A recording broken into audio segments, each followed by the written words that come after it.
Not sure what we've got on the agenda that's drawn such a crowd, or either y'all just didn't have anything to do this morning. But I want to welcome y'all to the Public Safety Homeland Security meeting. We have several bills on the agenda this morning. Some will be heard, some probably won't be. We convene at 1 o'clock today. Rules meets at 11. So we're going to try to start going through some of these. A lot of these bills were heard last year for the first time, and we'll be moving forward with those. Before I start, I want to introduce the committee members. We've had a change or two since last year. Congratulations are in order to Chairman Lunston. He's no longer the vice chair of this committee. Now he is a full chairman of his own committee. But thankfully, he's still on this committee. Welcome our new vice chairman, Heath Clark. And he'll be filling in for me when I'm called away to some of these other meetings. If we could, let's go ahead and introduce ourselves, and let's start on this end. Good morning. I'm Kevin Cook. I represent District 18 in the State House. That's a portion of Carroll County and a portion of Haralson County. Good morning. I'm Jay Collins. I represent House District 68, which is Temple, Villa Rica in Carroll County, and then Southern Douglas County, the Fair Play community. Good morning. My name is Mike Glenn, District 75 out of Clayton County. My home city is Jonesboro. I'm Alan Powell. I represent Hart, Franklin, and Madison counties. Heath Clark, District 147, which is Warner Robins and Centerville in Houston County. Good morning. My name is Micah Gravely. I represent House District 67, which is South Paulding County and Western Douglas County. Rick Jaspers, represent Pickens County, part of Gordon, and most of Murray County, up in the mountains. I'm Gerald Green. I represent House District 151, and there's too many counties to tell you about. Yeah. District 173, Thomas Grady, and Decatur counties. Good morning. Jesse Petrie. I represent District 166, which is Chatham and Bryan counties, and much of the city of Savannah as well. Eddie Lumsden, District 12. I represent northern and western Floyd County, part of the city of Rome, and all of Chattooga County. Good morning. My name is Bill Hitchens. I represent House District 161, which is the west side of Chatham County, part of Savannah, and the southern half of Effingham County. Very good. Thank you, members. And I stand corrected. What's your number? All right. Good morning. I'm Scott Holcomb. I represent District 81, Gwinnett, and DeKalb counties. Very good. If that's all the members, thank y'all for coming in early this morning so we can get started with this process. First up, House Bill 79.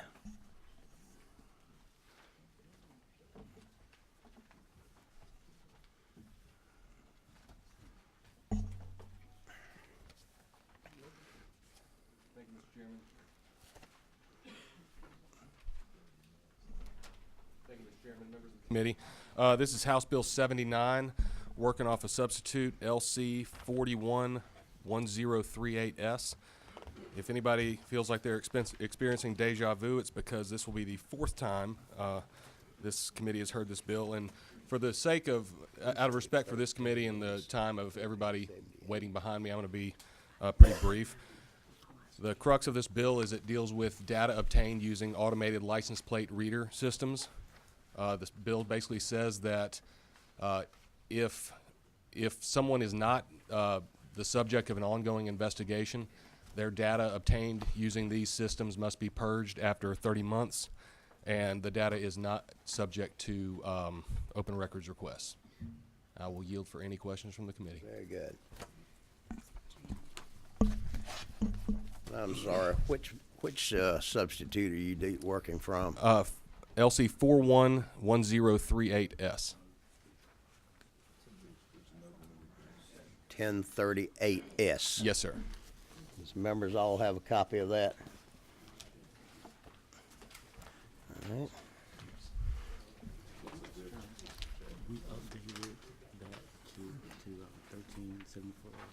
The only difference is last year the code sections changed, so we just updated, put it 21 instead of 22. That's all. So we're supposed to be working off of this one. Correct. According to the Leg Council, Julia says we'll be working from 1374S. Okay. All right. I think his explanation of that was since last year the code sections have changed, and this puts it back in sync with the current Okay. code sections. All right, Mr. Glenn. Thank you, Mr. Chairman. Representative Pizzo, we have heard this bill quite a bit and had a lot of discussion on it, so I won't belabor the point. But last year, I believe I brought up the point about if it's outsourced, if the data is being outsourced, if it's being held by a contractor, what provisions do we have in place to make sure we're protecting that data, and what insurance do we have in place to make sure that when the 30-month sunset is there, that in fact the contractor is doing purging that data as well? Let me look at this current version. I don't know if any of the line numbers have changed. I believe that is addressed in section C. I'm sorry, starting at line 36 and on down through line 50. So we did have this discussion last year, and it may have been 2 years ago that we had this discussion, but that has been shored up.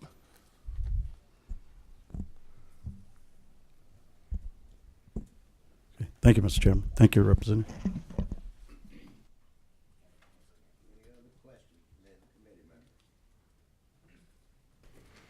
Do we have any other questions from any committee members? Do we have anyone here that wishes to speak on this bill? Yes, sir. If you would come up and be recognized. Thank you, Chairman Powell, members of the House Public Safety and Homeland Security Committee. My name is Thomas Weaver. I rise today as a private citizen. I just had a concern, however, now that this committee is working off a different LC number on the bill, I don't have any corresponding lines to share it with. However, thank you, Representative Holcomb. Let me just give it one quick look. Okay, on line 41 of the committee's current version, and I don't want to belabor the point either. I want to be very quick. I know that Representative Pizzold has worked vigorously with various stakeholders over the past of the entire biennium session, but under line 41, a person who violates the provision of this newly created code section would be punished with a $5,000 fine and 2 years imprisonment. 2 years imprisonment in the state of Georgia is a felony. That's subject to incarceration in the Georgia Department of Corrections. A convicted felon would lose their gun rights, would lose their right to vote during the course of their sentence, would lose their right to run for office or maintain office, and would have a host of other collateral consequences associated with being a convicted felon. And when you think of what's a convicted felon in the state of Georgia, you might think murder, rapist, kidnapper, armed robber, carjacker, home invader. Who would think an offense regarding a tag number would be a convicted felon? Therefore, I respectfully request, if it should be the posture of this committee, if Chairman Powell should allow it, I would respectfully request that this committee consider the viability of an amendment, should the author be amenable, to insert or delete the language under 41, be fined not more than $5,000 or imprisoned not more than 2 years or both, and insert in lieu thereof a misdemeanor of the high and aggravated nature. This way, an offender would still be guilty of a crime that would be consistent with the public policy and posture of the committee as presented under the bill. A misdemeanor of the high and aggravated nature has a $5,000 fine, unlike a misdemeanor, which is capped at $1,000. So it would be consistent with the $5,000 fine terminology used in the bill. But this way, it would be subject only to a 12-month imprisonment cap, as opposed to a felony Department of Corrections cap. And I just don't, I mean, as a citizen, I just would hate to see someone lose their rights, especially their rights to vote for any of you, or their gun rights, over a tag number. I just think that's a little harsh, and I like the bill. I wrote the author over the summer interim period expressing my support for the bill. I just wanted to voice my concern publicly. I think that penalty's a little bit much. Thank you very much. Thank you. Is there anyone else that wishes to be heard, that wishes to make a comment on this? Well, obviously y'all aren't all here just for this bill then. All right. To the committee members, what's your pleasure? Make a motion to pass. As is, or any amendments to this? As is, Elsie, we got in front of us. All right. We have a motion. We have a second? Second. We have a second. Further discussion. Mr. Glanton. To the author, you have any comments about the recommendations? I will put this at the mercy of the committee. If you guys think that that is a amenable change, I will be able to do it. Mr. Glanton. Thank you, Mr. Chairman. That's exactly where I was going. The gentleman makes a very valid point, and much more elegant than I could. But if the author is amenable to the amendment, I would certainly like for this committee to take it under consideration so that it is not a felony up to 2 years imprisonment. So I believe the gentleman's suggestion makes the bill stronger, so I would be in favor of that. So I think you're right. In that case, Mr. Chairman, I'd like to make a motion to amend line 41, I'm sorry. Line 41 for, I believe he used the terminology, we want to make sure that it's not more than 12 months, I guess. And y'all can put that, and Mike, if I may, let me call on Julius, and he Okay. might can simplify this. okay. Julius, you know the gist of what we're talking about? Misdemeanor of a high and aggravated That's nature, what it was. and all the legalese that goes along with that. Correct, right. What we'll do is, on line 41, strike from B on through line 42, and replace that and say, upon conviction thereof shall be punished as for a misdemeanor of the high and aggravated nature. That would be my motion, Mr. Chairman. All right, we have a motion to amend the substitute. Do we have a second? We have a second. All right. Any further discussion on this amendment? Ms. Taylor. Thank you, Mr. Chairman. I would like to hear from law enforcement. How are they with this? We haven't heard any opinions this morning from them. Does anybody in law enforcement wish to speak up on this? I think they're going to stick to their own business today. All right. Yes, sir. Thank you, Mr. Chairman. Representative Piesel, can you refresh my recollection on the purpose for that criminal penalty? It's designed to keep individual citizens from falsely requesting that data, correct? Correct. Okay.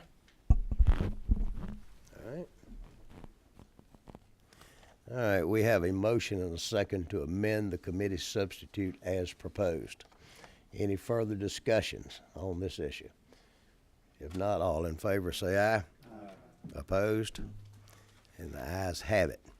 Now, on the original motion for passing LC 1374S as amended, we have a motion. We have a second. Any further discussion?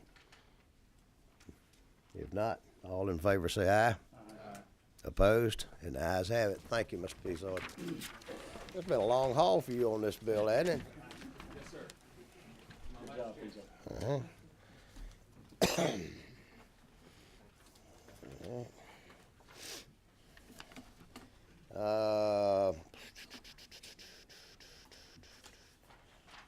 House Bill 487, Representative Bonner.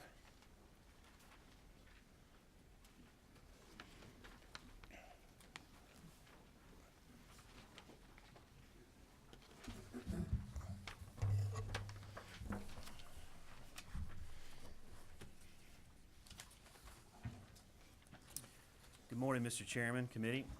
I bring to you today House Bill 487. This was heard before this committee and passed last session, but it is an amendment to the Disaster Volunteer Relief Act to add our Civil Air Patrol to the same category as our Red Cross volunteers, those that are in a state agency, when called for a named assignment, get the same courtesies afforded our Red Cross volunteers. Subject to your questions. All right. Author stands for questions. Committee members, any questions?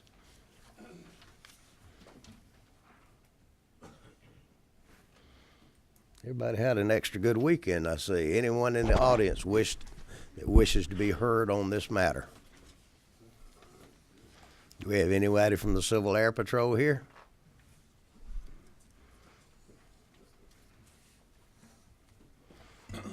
Gosh, it's sort of a no-brainer then. All right, what's the will of the committee? Move to pass. We have a motion and a second do pass.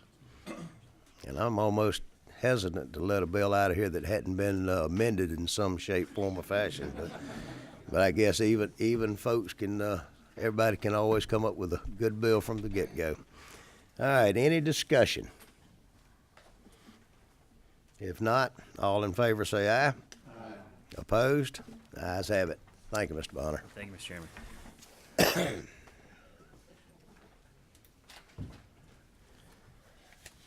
House Bill 657, Representative Petrie.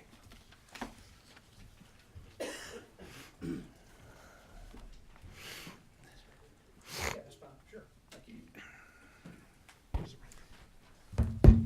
I see we're bringing in the heavy guns. Oh, yeah, that's right.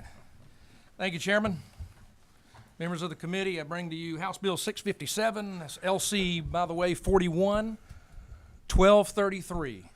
LC 41 1233. I have with me here Bert Poston with the Prosecuting Attorneys Council. They are supporting this bill.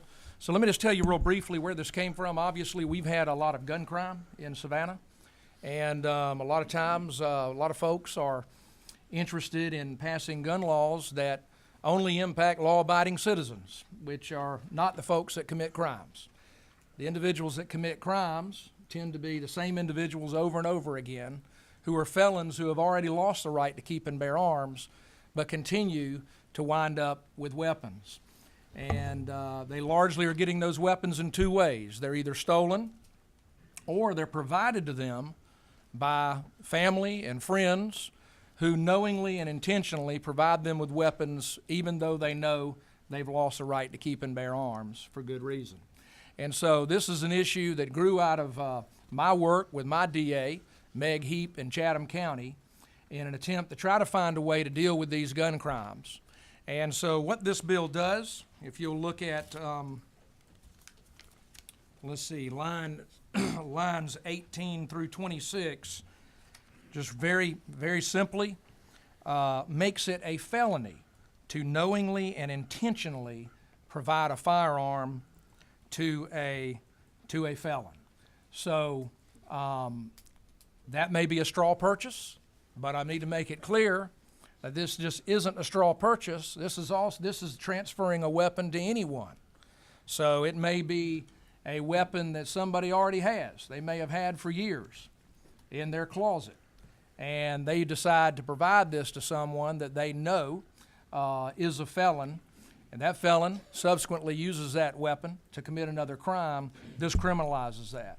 And so what we've done, I've worked with Georgia Carry and with other pro-gun groups and who are solidly behind this. In fact, John Monroe and Jerry Henry, I don't know if they're here today, but I worked with John Monroe to actually craft the language to make sure you'll notice that on line 24 through 26, we make it very clear that nothing in this subsection shall be construed as requiring a provider of a firearm to affirmatively confirm that a person to whom a firearm is provided is not a felon. So this is language that, as working with Julius, we feel like will work. There are other code sections that use the language knowingly and intentionally, so that make it clear that somebody, any reasonable person would have known that that individual was a felon, is a felon. These are largely, by the way, guys, these are girlfriends, they're family members, they're brothers, they're buddies. These are the guys that are providing weapons to these felons in our communities. Very good. Beat me to it. Representative Glanton? Thank you, Mr. Chairman, and thank you to my sweet mate. Certainly you and I had an opportunity to have a discussion this morning in this regards on this piece of legislation. And while I do commend the gentleman for bringing it forth, I do have some concerns, as I pointed out to you this morning, so it's not a surprise to you here. I would prefer to see something, some kind of language that specifically speaks to the purchase or sale of. In other words, if I sold someone a weapon knowingly and intentionally, knowing that they were a convicted felon, or I purchased a weapon for them, would hold the same degree of importance. My concern is that in the times that we live now, grandma could have a grandson living with them, or a granddaughter living with them, and for whatever reason, whether they're under pressure, whether they're being threatened, whether they are suffering from maybe a dementia, it could be a plethora of things that could create a situation where that person may come in connection with that gun. But my thing is that we don't make criminals out of law-abiding citizens, that we address the concerns and the issues of the person who is the criminal and violating the law. We talked a little bit about that. Anything you want to expound on that for me, Representative? No, I think you raise a good point. This bill would, as written, you know, we wanted to attack straw purchases, to use the term, and so everyone here is aware. Obviously, there's federal legislation, there's federal laws against straw purchases. The problem is, if I might explain this a little further, is that the feds oftentimes don't pursue. And I think our DA may want to speak to that a little more fully. They don't pursue these crimes unless they're, you know, a truckload of weapons. And so on the Georgia books, all we have is a misdemeanor that addresses those types of purchases. But moreover, what we wanted to do, I just wanted to explain that, is not just address straw purchases, but any way these individuals that are committing these violent crimes in our community are getting weapons. Because it isn't just somebody going out and intentionally buying a gun today for that individual. It's them, by whatever route they find possible, getting a weapon into these guys' hands. And this is where almost all of our crime is coming from. 71% of paroled violent felons recommit violent felonies within 5 years. And so there's this cycle of continuing gun crimes by the same guys over and over again. Individuals in the community know who they are, they know they're violent felons, and they keep providing them with guns. And unfortunately, in our society, too many of us keep trying to somehow deal with that issue by trying to pass legislation on law-abiding gun owners who don't commit crimes, obviously. So this is an attempt that we believe could be very effective at taking out one of the legs of the main ways these guys are getting weapons. You know, we're still going to be dealing with stolen weapons, which is where much of them come from.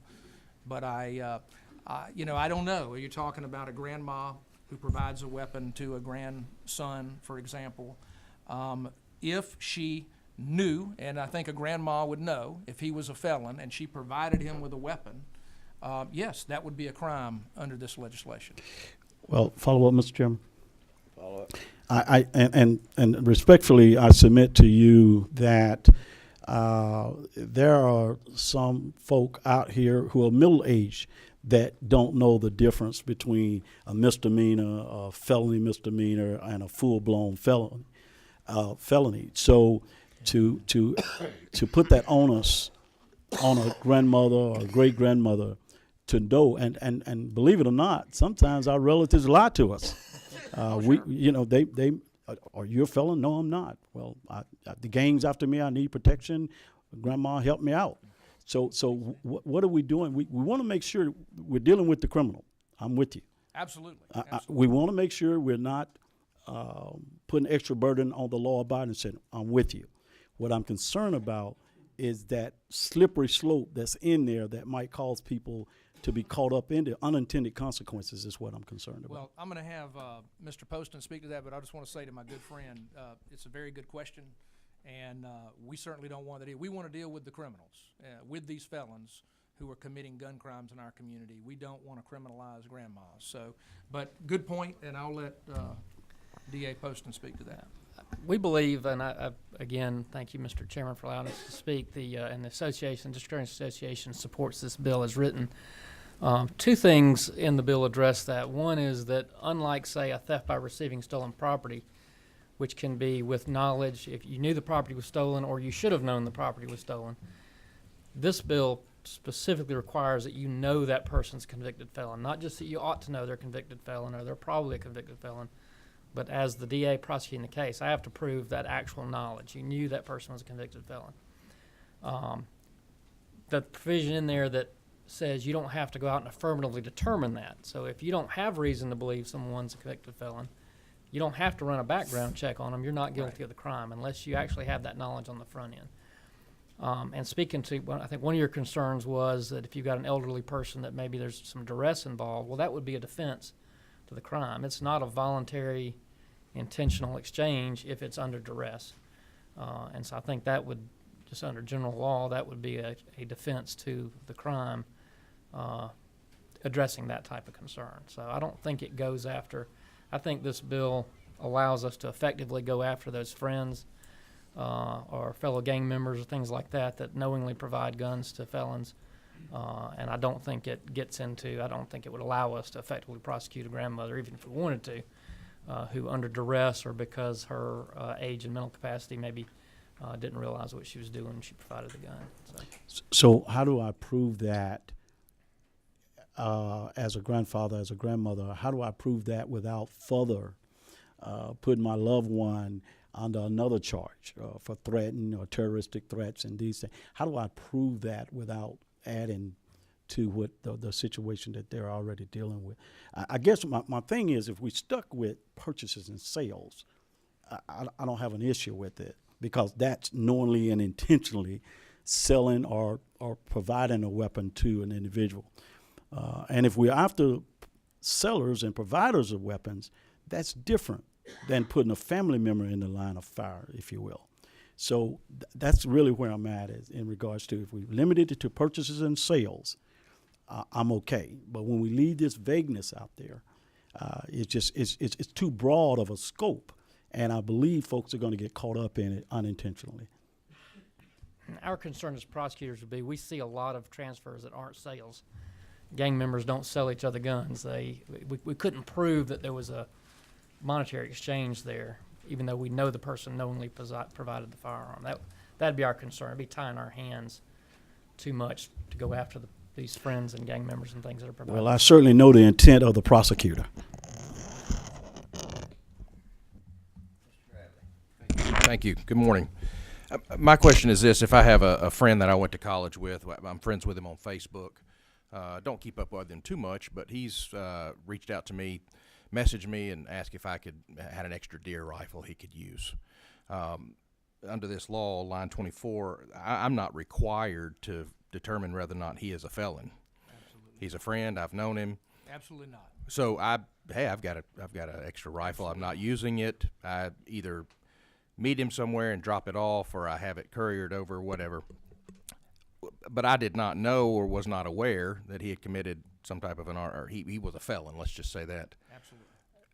I'm not. That doesn't make me vulnerable in this particular situation. How do you prove, though, that somebody knew, or I know this person's a felony, unless it's specifically geared to go after gang members? How do you prove that someone intentionally sold somebody or knowingly sold somebody a weapon that was a felon? That's just going to vary on a case-by-case basis. It's either going to be statements people have made, or we can put those people together at the time period that felony conviction took place, and we know they've been close associates. That's going to just vary case by case. But a situation like you're describing, I think just wouldn't be prosecuted because there wouldn't be any way to show or any reason for you to believe that the person was a felon. If Are you I might just add to that, Representative Gravely and Julius and I discussed this at length. We wanted to make sure the language knowingly and intentionally was in there, and that was important in Georgia Gotcha, Carry okay. as well, to make sure that we didn't capture anything that would ever approximate what you just described. This is language that is a high enough bar that these guys would have to prove concretely in order to enforce this that that individual knew this guy was a felon. I got you. And intentionally went out of their way to make sure they provided them with a weapon because they couldn't get it on their own. And you said that the type of case that I just explained, you said could not be prosecuted, correct? Correct. Guaranteed. I'm kidding. I wouldn't prosecute it. I think he's done some of this. It is recorded, right? No further questions, Mr. Chairman. Thank you. All right. Mr. Holcomb. Thank you, Mr. Chairman. My concern builds on the concerns of my colleagues in terms of I would expect that you will get, should this go into law and somebody be prosecuted under this code section, a lot of defense is that they did not know. And even if the individual had spent time in jail, they'll likely say, well, we just thought it was a misdemeanor or something like that. So I know that you've been asked this already a couple times. Drill down just a little bit further on why you think that you're going to be able to satisfy the prosecutorial hurdle of getting convictions under this? I mean, frequently we do get statements. I mean, we've got prior history with individuals that they've admitted in the past they know the person's convicted felon. So sometimes that's just not going to be an issue. If we don't have that sort of direct statements, we're just going to have to evaluate it on a case-by-case basis. But it's a pretty high burden to circumstantially try to show that someone knew that. I mean, that'd be pretty difficult to do. But, you know, if we have that evidence and we can show that, then we should be able to prosecute that. All right. Mr. Jaspers. Okay. Thank you, Mr. Chairman. Thanks for being with us this morning. After that Super Bowl, nobody even talked about it this morning. And I guess I'm following up with this knowingly. Because we're going to put the burden directly on me being accused of it, and then trying to tell you in that crucial moment that, no, I didn't know. And I think it goes back to Representative Holcomb's thing, you know, it just, I guess, because I'm going at this thinking, you know, how does it practically, you know, I know you're having a problem in Savannah. We probably have the same problem in Atlanta. But I guess I'm chasing a rabbit here a little bit. But what do you do now? I mean, you can charge them with a misdemeanor? But what's your options today? The existing statute provides a misdemeanor penalty for typical straw purchase type situations. We can go under a theory of party to the crime, that if you knowingly aid and abet a convicted felon in possessing a firearm, that would make them a party to the crime, which would be the same 1 to 5 penalty we're talking about in this bill. That sometimes, as a practical matter, is hard to explain to jurors and hard to get across, whereas this is more explicitly making it, if you do this, it is illegal. If you knowingly, intentionally provide this firearm to a felon, it is a penalty. It's the same penalty as if you charged it as a party to the crime, but it's just more straightforward and more explicit. It seems to me that many times the person that's passing the weapon off is a felon themselves, I would think. In this world that we're talking about, of the gang world, not typically the world that most of us live in. So are you charging those felons that have had those weapons, passing it off to another felon? Are they being charged also as a felon with a weapon? Yes, I mean, if we knew that another felon was in the chain of that possession, we would prosecute them directly because it was illegal for them to possess it. But what this bill goes after is those family members that aren't a felon, or those gang members that aren't yet a felon, that are being used to acquire these guns and provide these guns to people. And I guess to the bill author, it seems like we're creating a world where now for every purchase, whether it be online or, you know, meeting somebody in the Walmart parking lot or something, that you're taking a little bit of responsibility, or, you know, should really, I think, having to ask, are you a felon? I mean, is that what the intent here? Not at all. No, that's not at all the case, and that's why we've got the language here that makes it clear there's no duty to do that. There's no duty to do that. What is happening is these guns are being provided to individuals by people that know concretely the cases we're talking about here. They know concretely who they are. We're talking about bad guys.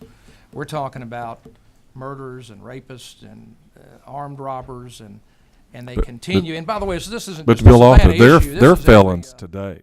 I mean, they're felons right now. That group of people you just described. Am I not right? the felons, I'm Did talking you just about that group of providing people, you- weapons to felons, and it isn't always felons that are providing them. It is girlfriends who are going out and purchasing these weapons. To speak to the straw purchase, that, by the way, is, according to my DA, one of the major ways they're getting weapons. But it's also, yes, it could be other felons who are providing them with weapons, correct. So, listen, felons are in possession of guns all over our community. We know that. And so this is an attempt to hone in on trying to thwart some of their ability to get these weapons. When it seems like all too often we're trying to just ban weapons from everybody, which is obviously not the way to go and doesn't work. So we feel like this is a targeted attempt to try to reduce some of the weapons in the hands of these violent felons. Okay.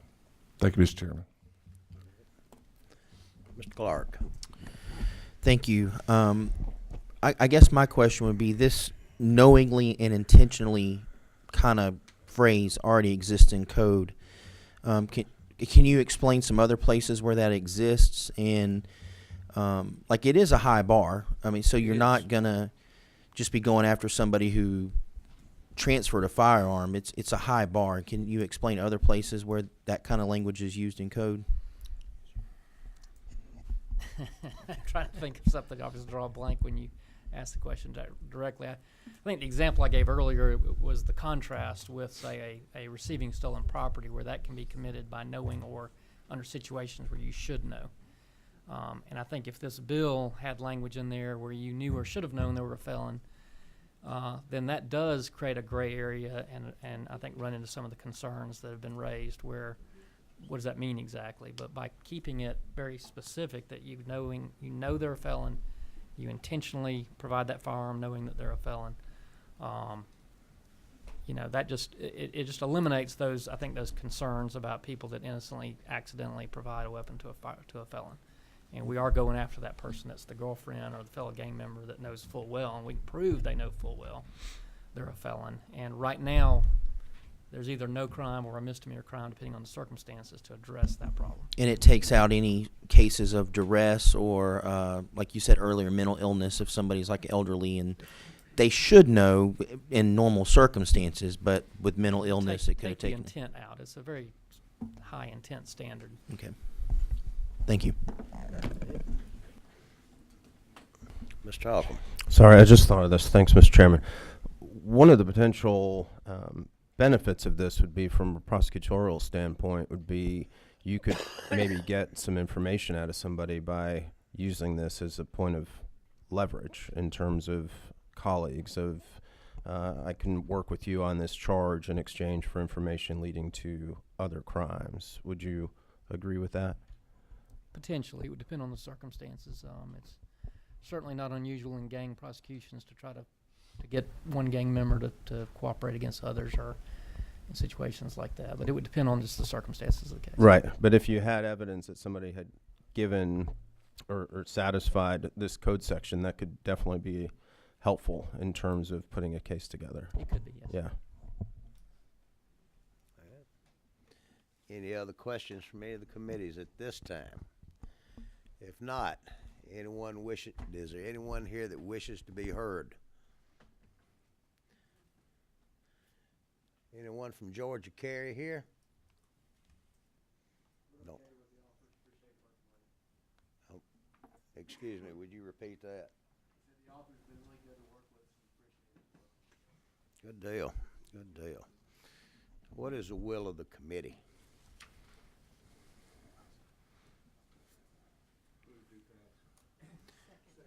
We have a motion and a second.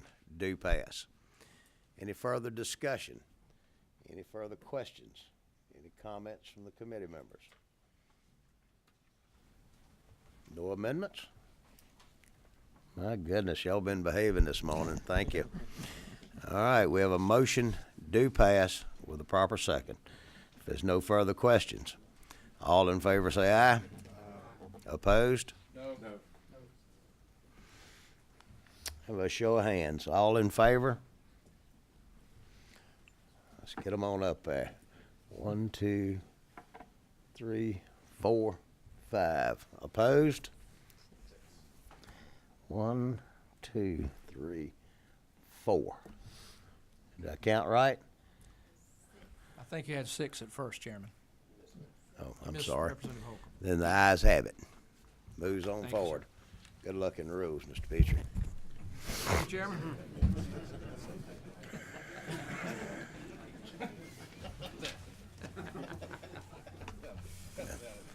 All right, House Bill 699, Representative Belton.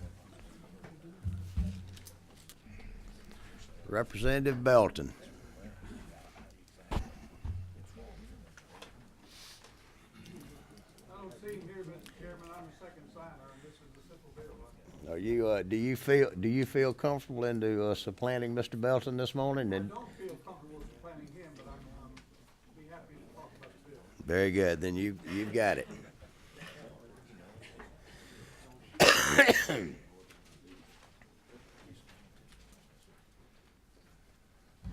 I think as most of the members of the committee know, Mr. Belton's a Delta airline pilot, and he flies typically once a week to Argentina or Chile. And my guess is maybe he's had some airplane malfunction and may not have made it back.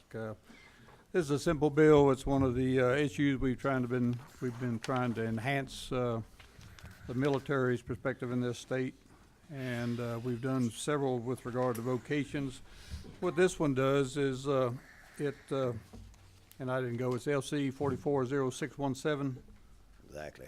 What this one does is gives credit for military service for firefighters. They include airport firefighters, and anyone who's taken the basic course, has certified in the military service of this country as being a firefighter, gets credit for that service when they apply to be a firefighter in the state of Georgia.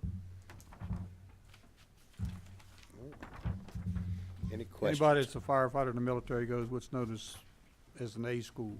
Typically, that school is anywhere from 8 to 12 weeks. May even be more difficult than what occurs in the civilian world, particularly with regard to some with volunteers. Mr. Gravely. Thank you, Colonel. And you may or may not know this question. It's one that I'm not seeing in the bill. But is the training standard? You know, we have a federal standard of training for firefighters, and we have our own Georgia training standard. Is the military training standard between the two, compared to one or the other? I think it's the same as the federal standard. Many of them go through the school in Emmitsburg, Maryland, that most civilian firefighters who want to attain a higher rank and be more proficient attend. Okay. Thank you. Any other questions from any of the committee members? If I might, someone had posed a question to me earlier about this. And if they look on line 20, I think the key word to that is the council. They've got to present satisfactory documentation to the council. So if there's any doubt, and I think the question was asked to me, what if somebody had been in the military 30 years ago and had not, then that would be up to the council to decide whether that aged documentation is still proper, if I understand it correct. So anyone wishes to speak on this bill? Anybody here from the firefighters? I see all them stripes and bars back there, so you might be the designated goat. You want to speak on this bill? As a fire chief, I support it. I've had many members under my tutelage that came from the military, and their standards are definitely, I would say, higher than the state's. And so I would have no problem bringing anybody in from the military, and again, with the chairman's Firefighter Standards and Training Council would have the ultimate say-so, provided that documentation, within reason. Thank you for volunteering that. All right, any other questions from any of the committee members? If not, what's the pleasure of the committee? We have a motion. We have a second. Any further discussion? Any questions? If not, all in favor say aye. Aye. Opposed? And the ayes clearly have it. Colonel, you may want to keep your seat because your name is on this next bill at the top of the list. House Bill 703.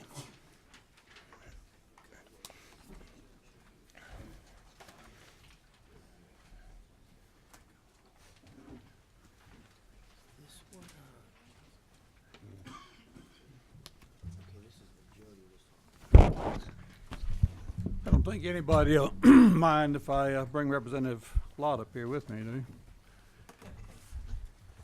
We're working off LC 411271. This is, as everybody here knows, we had a preliminary meeting prior to the legislative session starting with regard to this very specific issue. And unbeknown to me, I had no idea this was something that was transpiring. But it deals with mental problems, emotional problems, and PTSD related issues that constantly seem to appear in the public safety sector. Most of it is a result of being involved in critical issues. Oftentimes, people in the public safety, from firemen to police officers to EMTs, National Guardsmen, see some pretty horrible things. I'm an old Marine Vietnam veteran. I spent 43 years in state government, the overwhelming majority of it in the Department of Public Safety and the State Patrol. Most of the professional people believe that there's a cumulative effect to this. The longer you stay in it, the more you see, the more problems you have. When I left being the director of the Office of Homeland Security in 2004, one of the first things I did as Commissioner of Public Safety was attend what's known as a Colonel's Conference for the southeastern United States. Once a year they get together, all the colonels, superintendents of state police, highway patrol, Department of Public Safeties, meet for about 3 days to discuss issues and common practices and other things pertinent to what they do.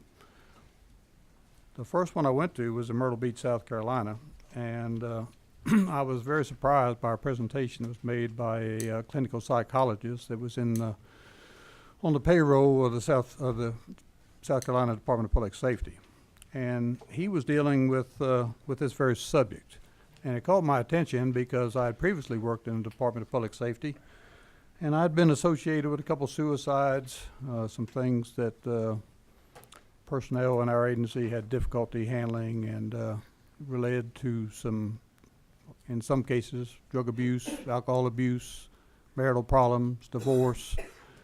And we brought it back, and I decided that we ought to try and implement it in our department. We already used clinical psychologists.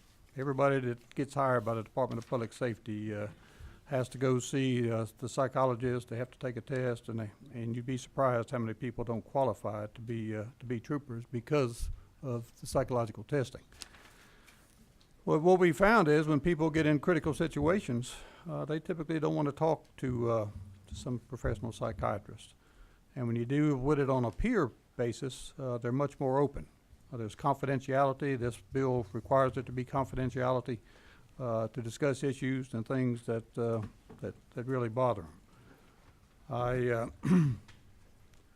I got into this kind of after the fact because I left the department in 2011, and I had not been involved in this process since, but it has escalated tremendously. All state law enforcement agencies are a part of it now. What this does is it brings in, and they've already done some for local agencies and firefighters, this incorporates it for everybody, the National Guard, firefighters, EMTs, sheriff's departments, county police, city police, and gives them the opportunity the same way. And I'll say again, people that sometimes get involved in these things don't want to talk to professional psychologists. They'll talk to their peers, but they sure don't want to talk to the supervisors. Because if you come up to a supervisor and tell them you're having emotional issues or something's wrong with you, the first thing they're going to do is put you on suspension, send you to see the psychologist, and put your job in jeopardy. So this is a way to bypass all that, and I don't think anybody wants to be stopped by somebody alongside the road that's got real mental or emotional issues, or have them deal with some of the police efforts that they're involved in. Or I know a lot of firefighters that have problems. I mean, you start taking children out of houses that have been burnt to death. You start dealing with law enforcement issues where you see children that have been treated savagely or their bodies torn apart, and you can't help but believe, but have psychological issues. I remember 2 cases myself, and one where I went to an incident that somebody was involved in a wreck. They were probably running over 100 miles an hour, left the road. There was a drainage ditch on the side that was probably 20 feet high, hit a tree, and the vehicle collapsed around him. We had a coroner at the time who had also been an abattoir. He was down there trying to get him out, and he had to stop and throw up. And I said, you know, my God, if he's sick, I don't know that I want to get involved with this. And I had another incident, and it involved an Army personnel on I-16. Hunter Army Airfield was about three miles away. He was driving a truck loaded with JP4 fuel. He for some reason ran into the median, which was pretty deep at that point, tried to bring the car back around. The truck back around. It skidded across the concrete, caught fire, and I don't know how he got out of it, but he got about 15 feet away from it. And when I got there, I mean, he was barbecued, but he was alive, and he was trying to scream. And when we were trying to put him, we called for a medevac helicopter, and we tried to put him on a sheet so that we could get him in the helicopter. And he was alive when we left, but, you know, I've thought about that thing for 40 years now, and it does leave you with psychological issues. I think I'm normal. My wife may say otherwise, but I think this is a way to try and curtail some of that. And I'll let Jody speak to it. She's been involved in it now for I guess a year or so, and she works in the medical industry. And I just took this on about a week ago, but I'm talking from what I've seen through my career. I'd like to thank y'all for hearing us again. I know we've been here before to tell this story, and Colonel McDonough really has spearheaded this and taken some funding out of his own department to make this happen. Colonel Hitchens is #1 on this bill because he was the first nod that said we need to do this. It's been working since 2010 now. And in 2013, they began having post-critical incident seminars and sudden traumatic loss seminars. There's quite a few people here that are going to maybe stand up and just say a few words. I've asked that they keep that brief, but people who know more about this program than I do. Again, I would like to say that when we started investigating how we were going to fund this program, I went to a post-critical incident seminar and then later attended a sudden traumatic loss seminar, which was very difficult for me. I think that my life is difficult sometimes, and I was amazed to hear the stories that they were telling, and it was quite traumatic for me even to sit through just them telling the stories and having not even lived through it. So the question started coming, how are we paying for this? And we run the post-critical incident seminar, a 3-day seminar, and the sudden traumatic loss seminar for our folks. At this time, they were just the law enforcement folks. But there were local, county, some firefighters had been included, but the majority of what was happening still was in our law enforcement agencies. And they have a concert once a year, and they do raffles. And this is how we're taking care of the mental health of our officers. And now many, many folks have been through these programs. As a matter of fact, Captain Andy Carrier was here last time. He could tell you far more about it. Georgia State Patrol sent him to get a master's degree in social work in 2013. He's the one full-time paid person for this, and he goes statewide. Anytime there's an officer-involved shooting or anytime he's been requested, he will ride throughout the state of Georgia to help do debriefings, and then he manages these seminars. He could not be with us today because he is in South Carolina at a sudden traumatic loss seminar there. In 2013, Representative Terry Rogers passed the first bill that allowed the peer team members that are trained and certified as peer team members, and they have a national certification for that. It allowed them confidentiality. So if they are not, there are some rules and they're written within this bill, you'll see them because it addresses the 2013 law. The rules basically are if you're the first on the scene, you can't be the peer person, of course.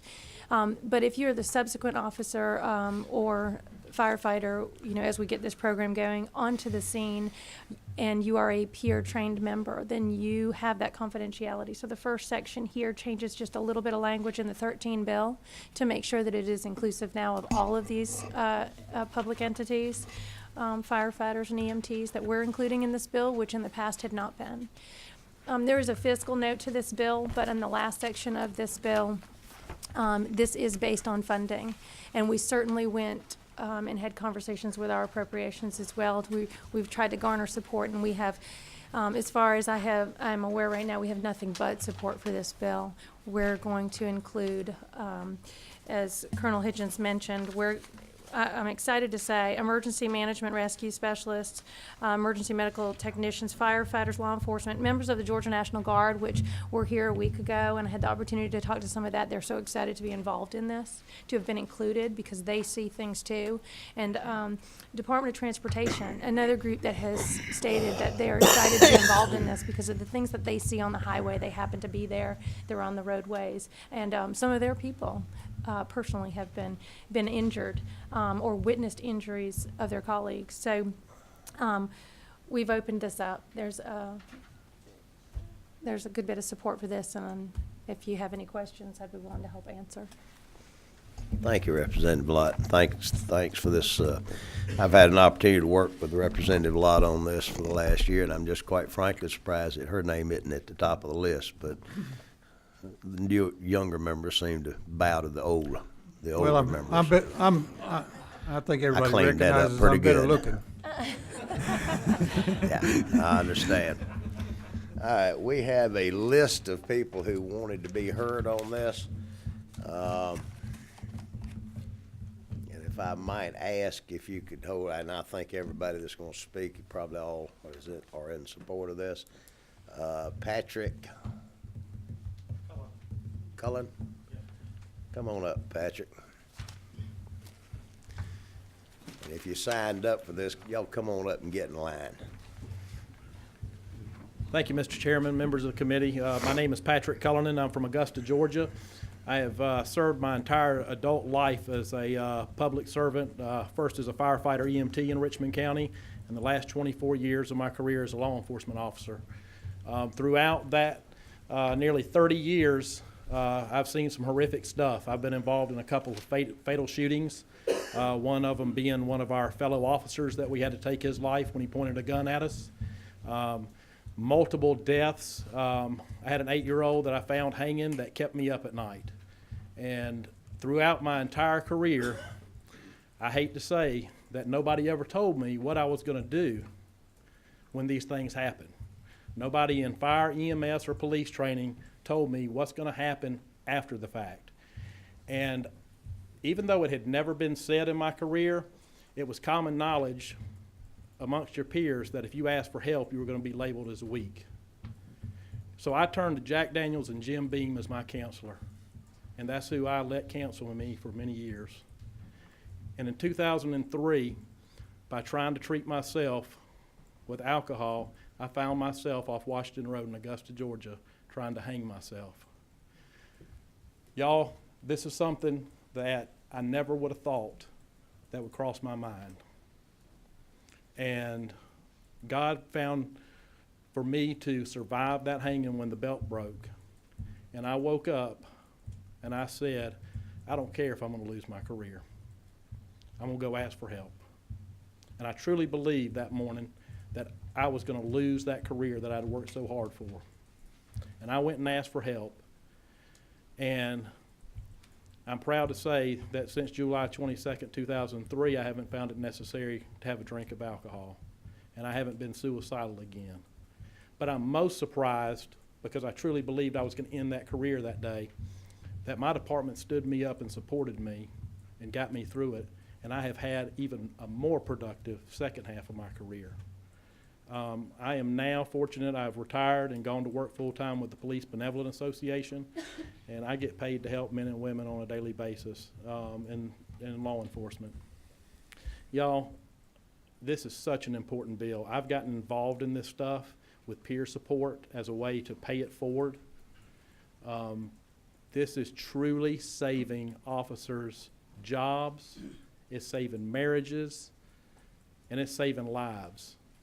And I have a 26-year-old son that is a member of the Georgia State Patrol, and I do not want to see him feel like the only means that he has to turn to something is to a bottle and go into a hotel room like I did.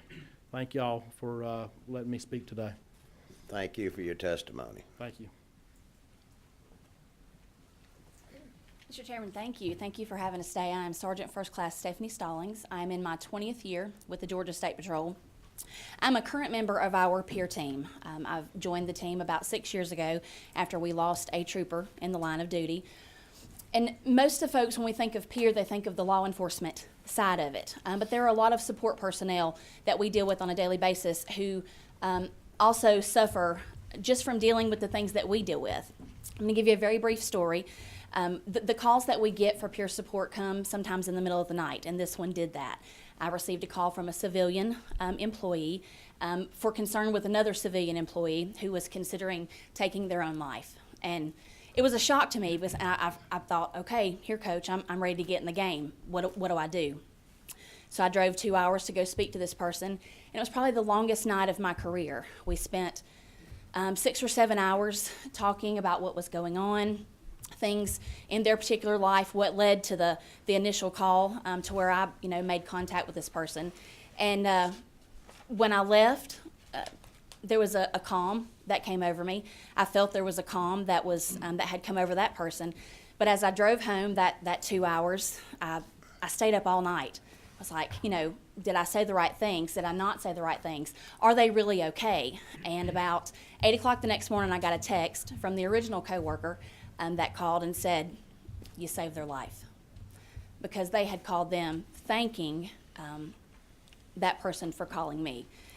And that was the highlight of my career. It took me 17 years to get to the highlight of my career, thinking that one conversation, 6 or 7 hour conversation, could have made the difference in someone taking their own life. So having support is crucial in what we do for a living, but also supporting those who are civilian side of it, who may not see all the same things that we do. It's important to support those too, and this bill would support those employees as well. So thank you. Thank you. Appreciate your testimony. I'm Sergeant First Class Travis Reinhardt. I've been with the Georgia Department of Public Safety for 17 years. I'm also an 8-year military veteran, and this particular unit and peer support in general, the different PCIFs, things that we operate under and contribute our time or volunteer our time to, are extremely important. I was involved in an incident in 2010. I was on a special unit that the Georgia State Patrol had. It was called the Crime Suppression Unit. And as many of y'all may know or may not, Corporal Chadwick T. LaCroix was one of our first members killed by gunfire in 45 years on our department. Chad was one of my partners on the unit, and we lost contact with him one night during a pursuit. And we were trying to get to him, and I was actually the individual that found Chad in the middle of the road with a gunshot wound to the head. And there are a lot of things that people think about with regard to Hollywood and how things actually happen and how they evolve into someone's personal life, into their family life, their marriages, and professionally into their careers. And the problem is that, generally speaking, most of it is inaccurate. The critical incident support team that we have with the Georgia Department of Public Safety had just been created in 2010 in September, and this particular incident I was involved in occurred in December of 2010. So we were essentially the first call out for the department's team. And I am so fortunate that we had that team available.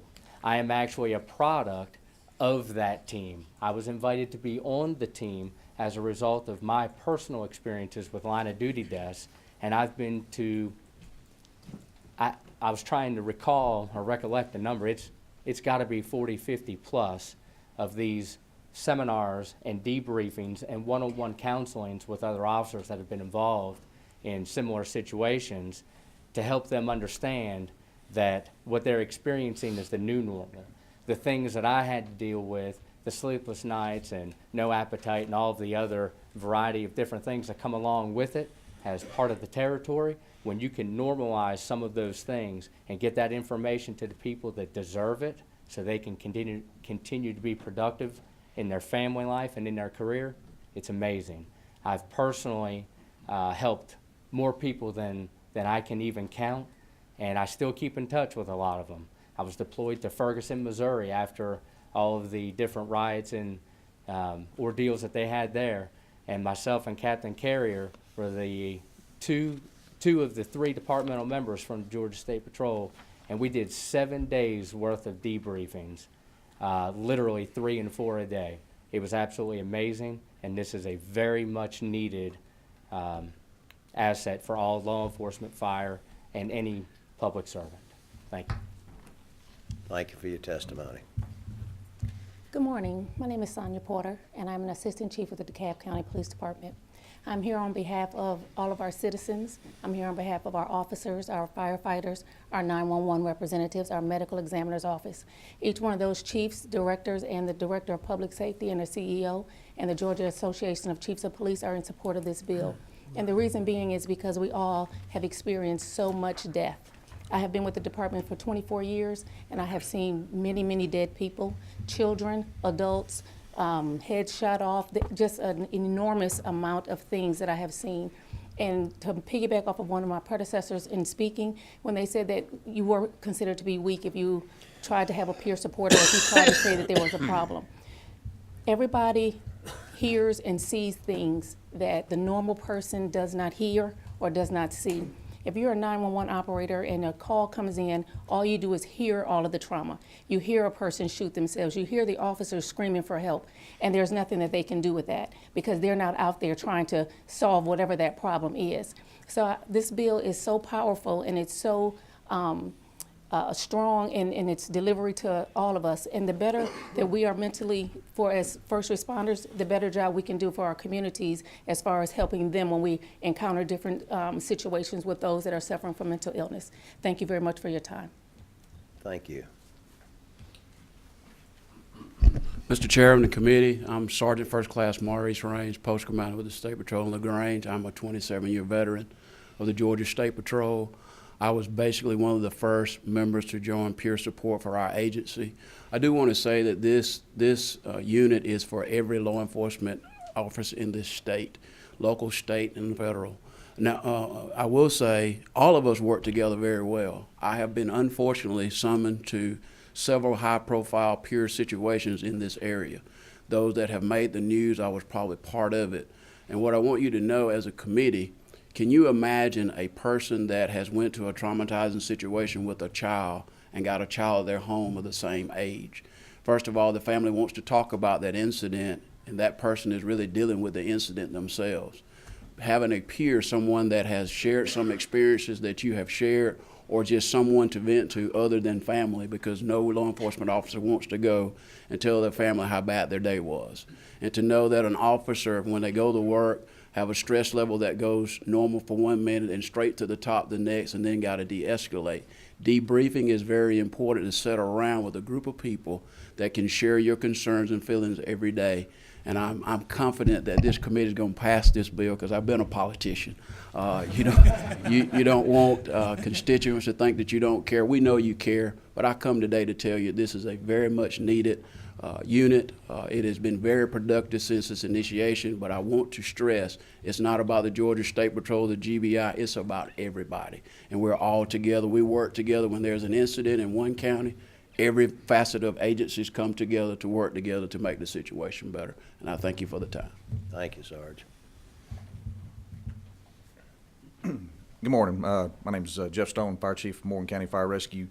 Was asked to come up here today, echo my fellow brothers and sisters that have been up here in public safety. In Sergeant First Class right there made a comment of a personal touch many years ago. I've been in the fire service 25 years, and I have 3 almost adult children, 20, 17, and 16 girls at home. And when my middle daughter was first born at about 2.5 months old, I went into work one day, shift change, 7 o'clock, 7:01 bell rings out, and we have a 2.5-month-old unresponsive about a block from the station.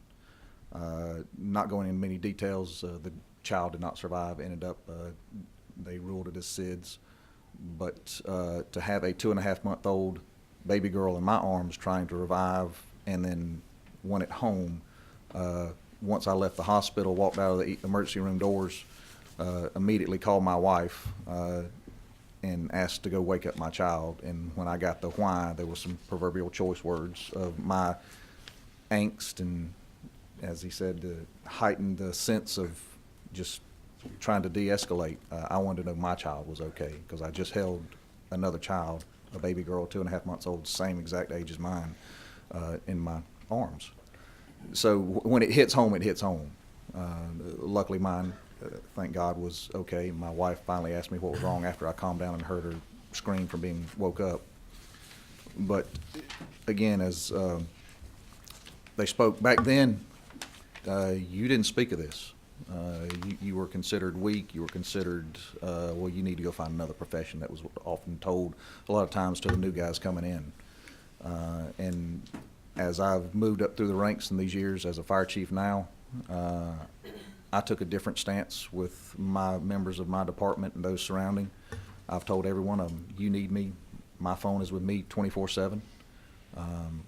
We've always relied on other departments, larger departments, that were able to afford and have the benefit of people having debrief teams. So I have taken that role as a leadership to my people, and I just challenge y'all, and I believe y'all will do the right thing to take the leadership of this state and support this bill for all the public safety that's already been listed and talked about. So thank y'all. Thanks, Chief. Good morning, Mr. Chairman, committee members. My name is George Hartwig, and I'm the elected district attorney in Houston County, although I'm not here to speak to you as a district attorney or to represent PAC. Back in the 70s and 80s, I was actually a police officer in Broward County, Florida. And in April of 1984, I got in a close-up shooting with a murder suspect who pulled out a gun and tried to kill a police officer. It was traumatic, and at the time, we didn't know anything about this kind of thing that we're talking about today. I think my department gave me the day after the shooting off. They assigned me another weapon and said, come back to work the day after. I will tell you, and I haven't told this to many people, and I haven't said this publicly, but for years, I struggled with that and had issues. From anxiety attacks to very vivid dreams, replaying that shooting. It was something that I dealt with literally for decades. I heard about the PCIS a couple of years ago. I got in touch with Captain Carrier from the State Patrol, and they actually allowed me to go down to St. Simons and attend one of the seminars. And I spent 3 days down there with GBI and GSP and went through that peer counseling, if you will. And I can tell you, for somebody who's been there, it helped me a lot. It is invaluable. It is critical. I am 100% supportive of any legislation that will expand and broaden and fund this type of program. And I appreciate Director Keenan. I wrote him a letter after I went through it and told him what it meant to me and how much it helped me. It's tremendous. And everything that these folks are saying is 100% true. I appreciate your support. Thank you. Thank you very much for the chance to speak. I'm going to try to make this brief and real quick give you some background, but just to make a point. My name is Lieutenant Fowler. I'm from Augusta, Georgia, Augusta Fire. I'm the 745th paramedic ever certified in the state of Georgia, and was in EMS for 18 years before I had a moment of clarity and got on the fire department. I had to crawl over top of a bunch of 20-year-olds to do it at age 47. But I've been in this business for 38 years in different disciplines. In Augusta, 60% of what we roll on is EMS, or emergency medical services. We do a lot of that stuff, seen a lot of things. And I'm a witness that stuff gets on you. I've had two calls that involving children that made CNN, and it's something you just can't wash off with a shower. Now, you see a lot of guys, like veterans on the street, that are alcoholics, and it's just, PTSD is like a hydra in many kind of heads. It has many shapes and forms. Some people, one incident can affect you. Other people, the cumulative effect gets on you, which is the case with me. I carried around and self-medicated. I became a professional self-medicator. Did it for many, many years, walked around with a death wish just every single morning. It was, I hope it's today. The only reason I didn't off myself because my mother's still alive. And that's the only reason. But these things, people carry this stuff around. And unfortunately, alcohol masks symptoms of PTSD. It works for a little while. And you see these vets that are out there and public safety people that get a drinking problem. It's pretty much because they haven't gotten some help. And they have figured out that that works, at least for a night. So at any rate, been sober 5 years, and it's only because of this program. It's only because I just happened to be lucky enough to get some help. So I'd really like to encourage you to do this in your jurisdictions. If you don't have a critical incident stress management program, please do everything you can to support that and establish that, because people are falling through the cracks. They have in the past. We were thinking of how many people we've lost to suicide on the way up here, and it's significant. So thank you very much for your time. Thanks, Chief. I thank you folks for allowing us to be here today. This is huge. What you're seeing here is these guys right here, they put it in each and every day. And I'm gonna keep my story kind of short. I mean, after 32 years in law enforcement, it's kind of hard to condense that down in a very short period of time, what we have here today. I started with the Richmond County Sheriff's Office in 1986. Started out in the jail, saw just very little stuff going on at that time, kind of learning the criminal element. Well, in 1988, I was assigned to the Road Patrol. I spent 2 years, 2 months, 2 days, and 2 hours on the shift back then. In that short period of time, I'll never forget it. Had to go sign for blood alcohol at the hospital. Being a rookie on the Road Patrol, the doc says, "Hey, you got a new guy here. He's a rookie." The guy I'm working with, who's training me, said, "Yes, sir." He said, "Come on back." We go back to the back, and he pulls the sheet back. 2 guys that was a year behind me in high school, dead from DUI. The second critical incident was less than 6 months later. I was a rookie, still on Road Patrol. I was actually in the process of becoming what they call a relief driver. On a 2-lane highway, 2 painters chose to drive DUI. They hit a young family head on a 2-lane road. To this day, I cannot tell you if it was the mother or the father that had died. But I can tell you that 2-year-old little girl that was a cute little blonde-headed girl, deceased. Nothing I could do to save her. Let's fast forward just maybe 8 months later. I get a call to shots fired. They give the address, and I'm like, lo and behold, I know that address. I get there, and dispatch give me the intel that we needed. And I did like I was doing, tactically trying to be sound. Parked a couple houses down the road, trying to get more information before we approached. And we sat on it for a few more minutes, and then we had to go. The family members started coming out when they saw, as we were approaching me and another deputy. And they saw me, they said, "David, he has shot himself."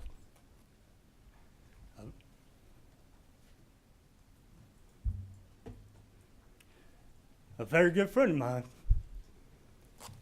that I played church basketball with, went to church with, had taken his shotgun and put it right here. There was nothing I can do. I could not save him that day. As we move on, March 2nd, 1990, I get a call to a troubled subject. When I arrive, I'm getting the information from the lady who called it in. She had her son and another kid that was 13 years of age had gotten off the school bus. They had 4 black males, drove up, roughed them up, produced a gun, left the scene. As I'm gathering their information, they drove back through the neighborhood. I said, ma'am, hold on, let me go try to catch up with them, and let's see what we can get. They stopped in the neighborhood where one of them's girlfriend lived. She, one of them, the kid was up on the porch, the other guy was in the car. The other two, to this day, I cannot tell you where they were at. It started raining. I'm not made out of sugar. I decided I needed to get my rain jacket and my hat covered. As I went to my trunk, I'm telling the guy that was on the porch to come off the porch, told the guy that was in the vehicle to get out. I walked to the trunk, put my key in, opened the trunk, went to grab my rain gear, and that's when he decided to shoot me 5 times. Once in the left eye and 4 times in the back. We rock on along. Since then, 1993, my mother gave me the first kidney. I've had my first kidney transplant. In 2008, I had to have my second one. It was given by an officer who was killed in the line of duty. He had come to me a month and a half prior to him being killed in the line of duty, and that's saying, hey, what can I do to be a possible donor? And I explained the process to him. Weeks later, he was killed in a car wreck while on duty. So I got his kidney. I struggled with all this over the years. Then in 2011, back then, Lieutenant Carrier, now Captain Andy Carrier, he says, David, I want you to go to a seminar in South Carolina. It's called Post-Critical Incident Seminar. And I did. And I want to tell you, we as law enforcement, we hide so much in our closet that we don't express. We got to be that tough guy. I came up in during an era where we were told, like some of these guys have mentioned today, put on your big boy pants. You got to go to work.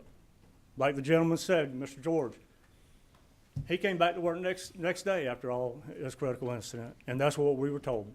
You got to be back to work. I'm unfortunate today that I'm not allowed to work on road patrol because of my vision. I lost my left eye, and my vision today is 20/80 corrected with contact and the lens, the glasses. So with that being said, any consideration that you guys can do to help out and assist in putting this program together for all of our brothers and sisters, whether dispatchers, EMS, fire department, law enforcement, it's strong, folks. What I sit there and I did in 2011, that seminar, and was allowed to let things that I have experienced over the years and hide it in the closet and being able to talk to people about it. Someone was brought up about a psychologist earlier. I'll never forget when we were going through trial, and I'll end it here. He told me, he says, when I walked in, he says, I've never dealt with anything like this. And what's my turn off? I'm like, this guy is not going to tell me anything that's going to help me.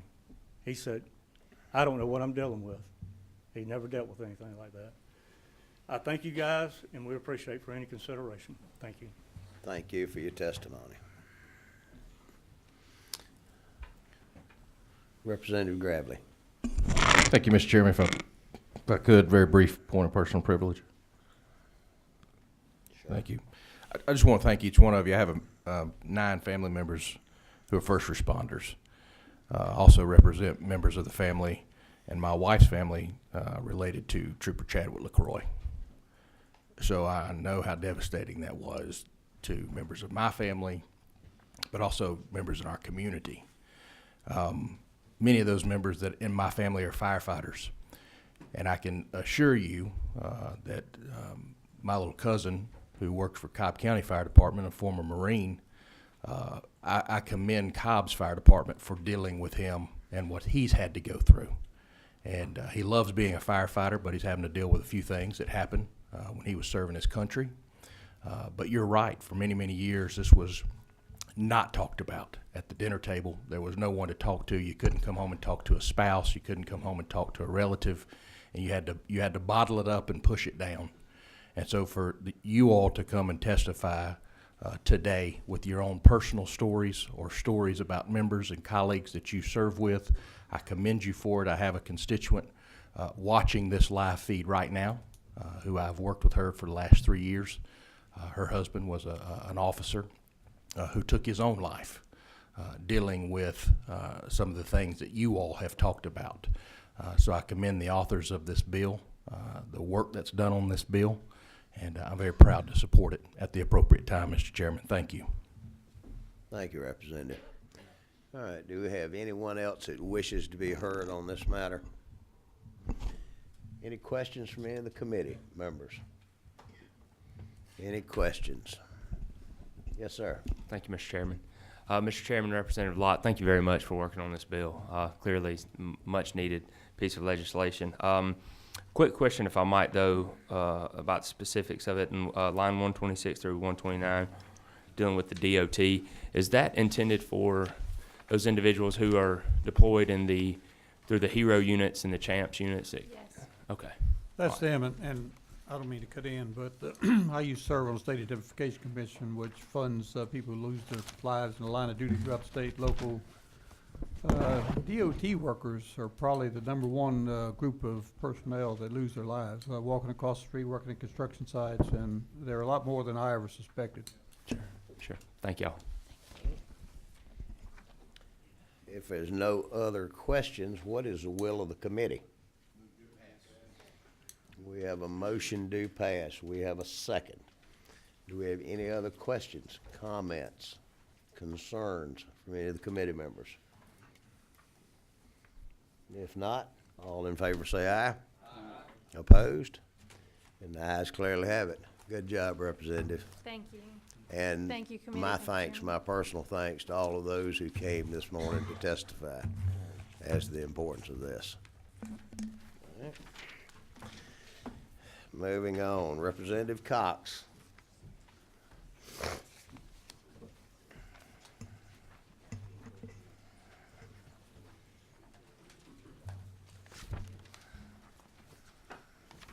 Thank you, Mr. Chairman, members of the committee. This is House Bill 737 LC 337102. What this bill seeks to do is to afford to our law enforcement personnel in Georgia essentially the same rights afforded to victims of sexual assault here in Georgia regarding the testing of the blood of individuals that they come in contact with in their line of duty. So effectively what we're trying to do here is if you're a law enforcement officer is effecting arrest, for example, and has an exposure to a cut or to an open wound that law enforcement officer either showed up with at work that day from yard work that weekend, or a cut, an open wound to their skin during the arrest occurs, and significant exposure occurs from the person that they have come in contact with during the arrest, they could petition for the Superior Court to require a blood test of the person who they came in contact with. The language in the bill was essentially this is a cut and paste job from the language that's already afforded to alleged victims of sexual assault and sexual crimes. It just affords that same opportunity to law enforcement officers in our state who feel like they have been potentially exposed to an infectious disease. I'll stand for questions. All right. Questions? Questions from any committee members?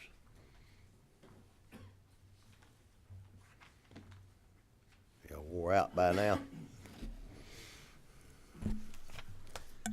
If I might ask a question, who would pay for these tests?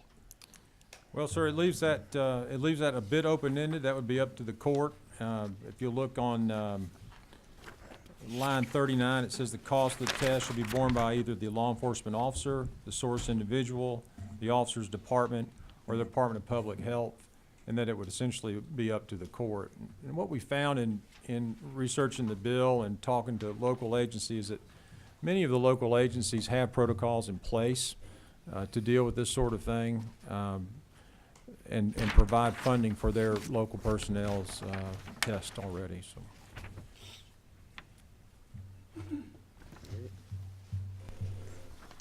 Mr. Collins. Representative Cox, this is a wonderful bill. Is there any way this could be expanded to cover other members of public safety, not just law enforcement? It certainly could. I mean, at this point, it's applicable to a fairly wide swath. Law enforcement officers defined as sheriff, deputy sheriff, police officer, policeman, peace officer, member of public safety, or other officer or official with power of arrest. We could certainly expand it beyond that to whatever the committee felt was appropriate. But I think this would even cover persons working in the correctional field as well, so. Could I follow up with another question? Yes, sir. Specifically EMTs, paramedics, those who are working on ambulances and things like that. I know that they respond quite frequently to some very heated situations. And The gentleman knows of what he speaks. I'd certainly not want to exempt them from this type of protection.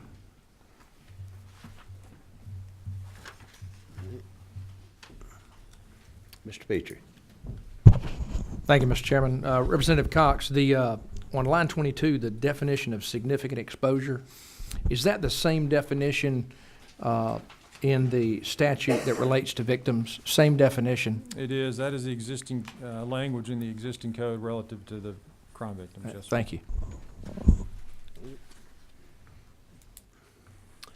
Any other questions from any of the committee members? Is there anyone here that wishes to be heard on this issue? I guess that last bill kind of knocked the breath out of you folks, didn't it? All right. Any further questions? What's the will of the committee? We have a motion and we have a second. Any other questions? If not, all in favor say aye. Aye. Opposed? Thank you, Mr. Chairman. You got treated pretty good as a freshman up here, didn't you? Reprocessed. All right, at this time, the last three bills that are remaining belong to the chairman of the committee.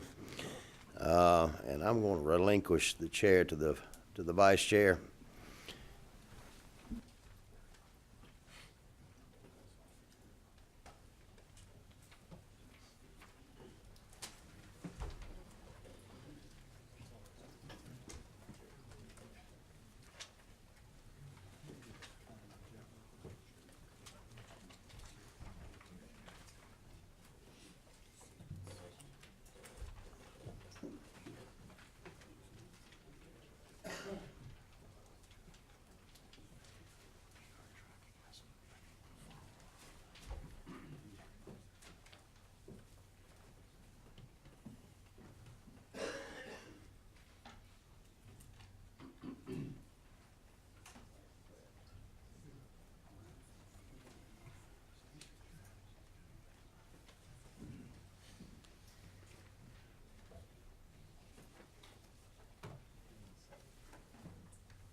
Thank you, Mr. Chair, and ladies and gentlemen of the committee.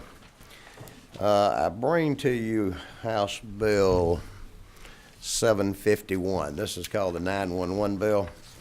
To the members who were in attendance last year, y'all may remember this bill. This bill passed the House and the Senate, went to the governor's office, and at that time the administration decided they wished to see some changes made as far as the organization of this. And I'm going to speak basically from the same notes and from the same speech that I gave from the well last year. This bill was a product of the commission of, I believe it was 2014. We had a 911 commission. There had been no changes for years to our 911 Act. Technology had come a long way since then. There were some things like the voiceover There was not technology that was noted that day, and those were the things where you could subscribe to certain companies and cards type deal, so that your voice was, your phone calls were made over the internet, and these were excluded. You had even a lot of what we call burn phones, or the disposable phones. They were still set up at 75 cents per phone, and not the $1.50. But this legislation, what this legislation does, the same as it did last year, it cleans up all of that language, because we're at a crisis, a growing crisis with the 911 system in this state. We have 100 and I believe 40-something or 50-some odd jurisdictions that receive funds. Currently, the way that's handled is that the telecommunications companies today, they do the collection, they do the auditing, and they remit those monies to the 150-some odd jurisdictions. Last year, I noted with a certain amount of humor that the telecommunication folks, they were about to beat the door down because they wanted this bill. They wanted it because it had become so burdensome to do the collections and to remit the checks and the accounting to the 150 some odd jurisdictions. What this bill did, it cleaned this up. It established last year, it established a 911 authority that was a freestanding authority, and then they in turn dealt with the Revenue Department, and the monies went back to the counties. The administration and what the governor's office has proposed is that all of the same stuff from last year, except in this, that the 911 board would be under GEMA. It would be established there, which is probably the rightful place that it should go, since that deals with emergency management.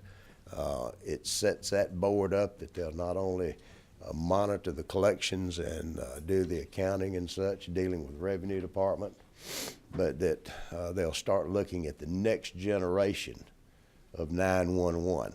Something I think we should all be very supportive of the new technology. This legislation, as opposed to the one that passed and was vetoed by the governor last year, not only does it move that the board under GEMA, but it also contracts with the Department of Revenue so that those telecom companies, that they in fact would then send their money one check, and the accounting structure would go to the Department of Revenue, and they would be the ones that at that point would go forward. There has been some discussion, I understand, from the telecom folks that they've been cut, their vendor compensation, if I understand right, was cut from 3% to 1%. 1% goes to revenue, 1% would go to GEMA for admin purposes, and the 1% would go to the telecom companies. And I'm sure that they're going to be heard on that issue. And I would encourage the committee to listen intently to that. At that point, I'm going to turn this over to Ms. Nesbitt with ACCG. She was the powerhouse behind this last year for the County Commissioners Associations and local governments. And we'll let her address some of the issues that they've talked about, and then our folks, friends from GEMA, they can finish this up. Thank you, Mr. Chairman. I'm Deborah Nesbitt, and I'm with the Association of County Commissioners. Many of you heard me speak to this bill last year and talk to me in the hall about this bill last year and the year before, and maybe the year before. We've been working on this for a long time and had a large group of the telecom companies last year, in addition to local government people, who worked out over a year's time, hammered out a compromise. And this bill still contains the bulk of that compromise. The only things that have changed in this bill from last year would be that the authority board is administratively attached to GEMA, so it is administratively attached. The vendor compensation issue, that they used to receive 3% when they were processing all those checks to all those different jurisdictions, and so it did take that down to 1%. That was not a part of last year's bill. And so it really, by doing that, makes this revenue neutral to the counties. Currently, they keep 3% of the funds collected for administrative costs, the vendors or the telecom folks. And by doing it this way and breaking it into those 3 different percentages, going to DOR and the authority and to them, it leaves it revenue neutral for the counties. And it would double the prepaid cost. Used to be 75 cents. It takes it to $1.50 so that there's parity for everyone. The reason it was at 75 cents is when we initially got that prepaid legislation, a lot of people had those calling cards. And so they were going in there and reloading that card once a week or once every 2 weeks. And the legislature was afraid that that would be burdening the people who could least afford it, because they didn't have a monthly plan. But now all of those prepaid plans are 30-day plans. And so that just brings parity so that everybody's paying the same cost. It will also provide auditing. That's something that the counties have struggled with for many, many years, not having the resources to go and audit the providers to see if they're getting all of their funds. And the providers didn't want 154 audits either from every PSAP.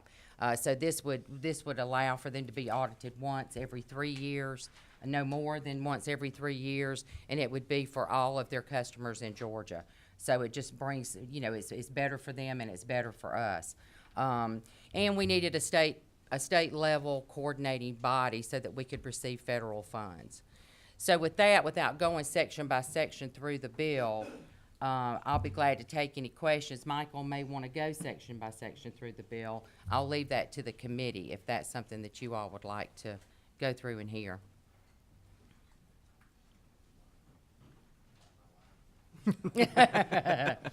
I'm sure you want us to go through it line by line, right? 1,000-line bill. Yeah, right.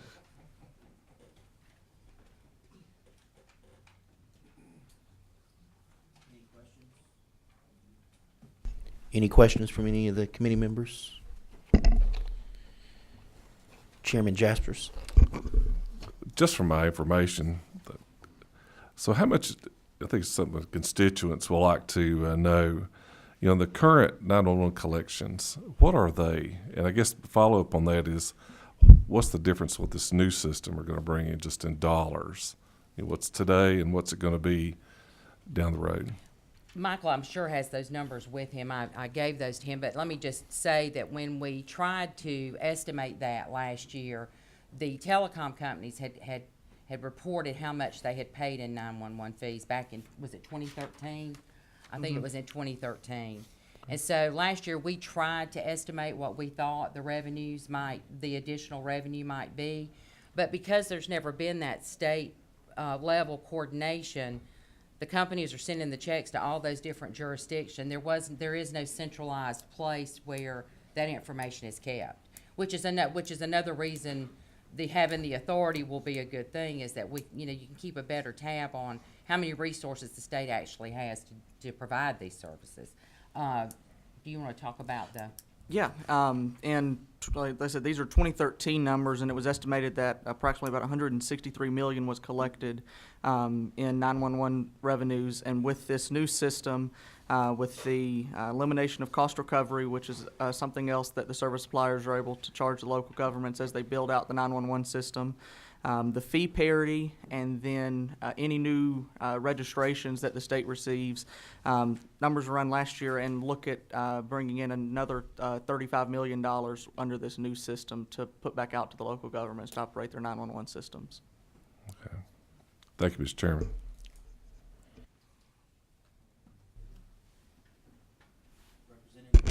Representative Gravely. Hey, thank you. I know a lot of you have worked. I think we've been on this for more than a couple of years. Yes, It's a long been time. trying to address this, and worked closely with the 911 Directors Association. Do we have anybody here from them? Have they? Yes, Yes. Greg Whitaker's here. Okay. And Jason Lawson from the Middle Flint 911 Authority as well is here to speak. Okay. Thank you.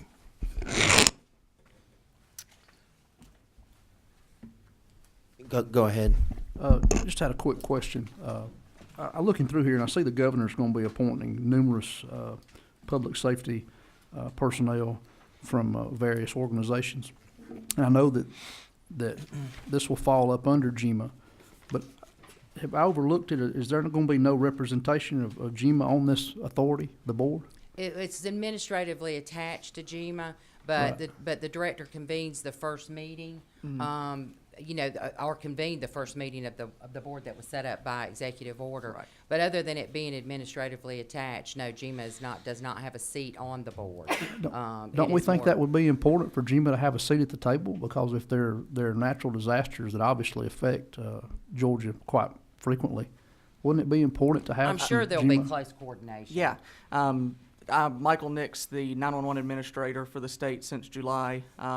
Moved over to this position once the Senate Bill 222 was vetoed and we established the 911 authority through executive order. And I'm now an employee of GMA with this and the administrator and the executive director of this board. And we've had 2 board meetings already with the board that we set up through executive order, which matches the board that's set up here. And so, yes, since we're operationally attached to GMA, GMA's very much involved in this process. But you don't think it'd be necessary to have a seat at the table on the board itself, to have another member, not necessarily administratively, but have that member appointed by the governor? We could. I mean, that's the will of the committee, but since it's attached and sits at GMA, that's how it's drafted here. Okay. Any other questions by committee members? Okay, anybody in the audience that wishes to speak to this bill? Okay.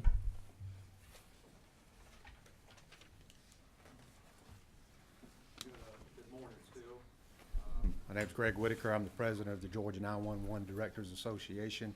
Thank you, Mr. Chair, committee members for letting us speak today. We, the 911 Directors Association, we have supported this bill. As Deborah has said, from the ACCG, we've been working on it for about 4 years now. We supported House Bill 246, which was Representative Chairman Powell's bill last year. Senate Bill 222, John Kennedy's bill, we supported that. We still support this bill.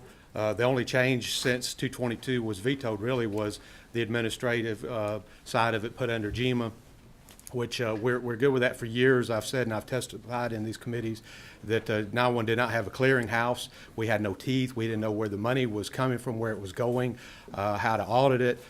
There's centers out there that need these funds very badly.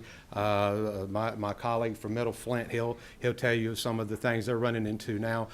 This will increase their revenues, increase their 911 fees for mission critical operations. So I thank you for letting me stand before you and speak, and I thank you for everything that you have done. Please consider this bill something that will help the 911 community and the Georgia 911 Directors Association. We do stand for it. We approve this bill, and we hope that you pass it as well. Thank you. Thank you.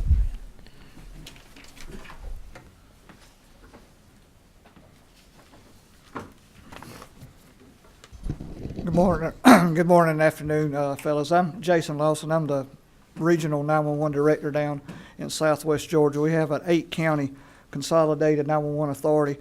We represent Dooley, Macon, Marion, Sly, Sumter, Talbot, Taylor, and Webster counties. We're one of 2 authorities, 911 authorities in the state of Georgia, where we handle dispatch and all the functions for all 8 counties. We're the largest in the southeast United States. We cover about 2,800 square land miles. We serve right around 100,000 people. Our current budget runs around $1.7 million a year, and our collections are only running $1.3 million a year. These collections are steadily going down, so we have to kick that money back to the counties to make up the $300,000 to $400,000 gap per year. We handle all of our money intake. Everything comes into our center right there, so of course going to the mailbox every day, we get a handful of checks per day. By this going to the Department of Revenue, that eliminates a lot of confusion. We fully support all of this in the bill. ACCG and Mr. Nix, everyone's been wonderful to work with so far. Our equipment is old and aged. We've been in business about 14 years, and we're having to replace some equipment at the cost of $900,000 right now. We had to seek grant funds and a long-term loan to replace all this stuff. Currently, we're buying parts off of eBay and Amazon and anywhere we can find some parts to keep our equipment running for the time being. So hope everyone supports this, and we just hope it passes, and we're sure it'll be a good thing for the 911 community. Thank you. Thank you. Any questions? I don't see any questions. Thank you. Good morning. My name is Rushi Patel with the Georgia Municipal Association, and I'm going to keep it short and sweet. Last year, we supported the legislation that passed, and we believe that this year's legislation actually improves upon it, and we continue to support the legislation. We do not have nearly as many 911 systems that are municipally operated as the counties do. I think it's a little less than 24, but we've been a part of this process since the inception. We appreciate everyone that's worked hard on this, the chairman, Deborah, and Michael especially.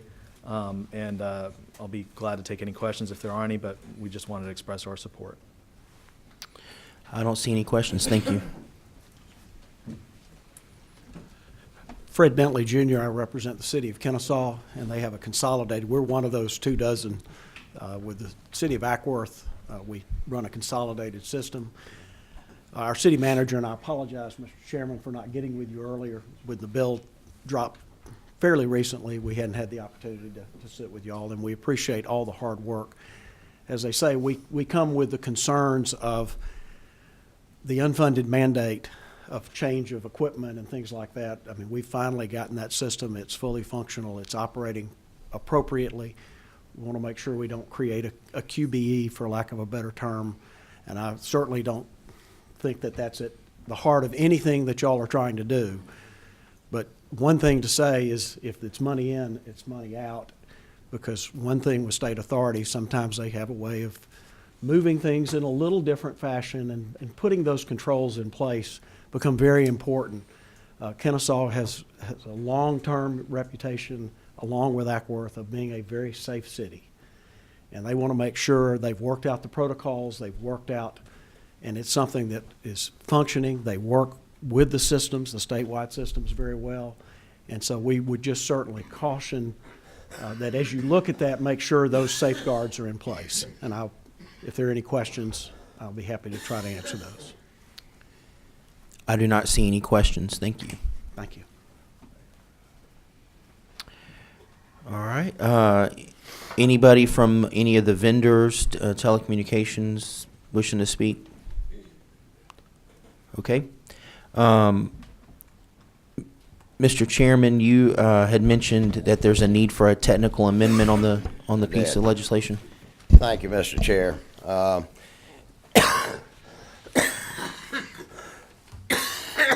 Excuse me. I need to self-medicate my own self. If you'll look on page 29, line 1013, it quotes section 2-11. We need to amend that to 2-10. Oh, I'm sorry. It's just backwards. It's 2010 right now. We need to amend that to 20-11. Technical change. To be sure Line it's back in 1013, proper guys. sync. 2-11.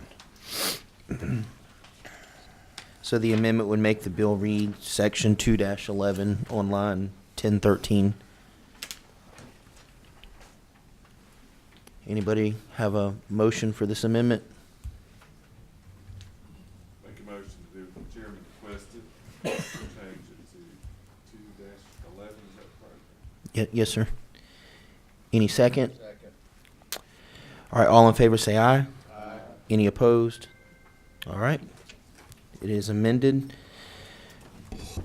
What is the will of the committee for HB 751 LC 41-1305 as amended by the committee? All right, we do have a question from.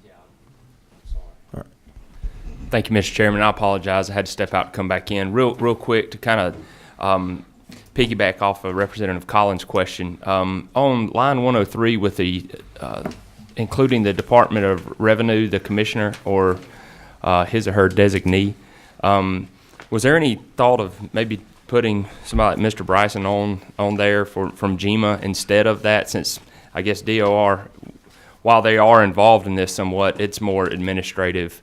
It seems like that would be something that they would be more involved in, day out, or am I incorrect in that?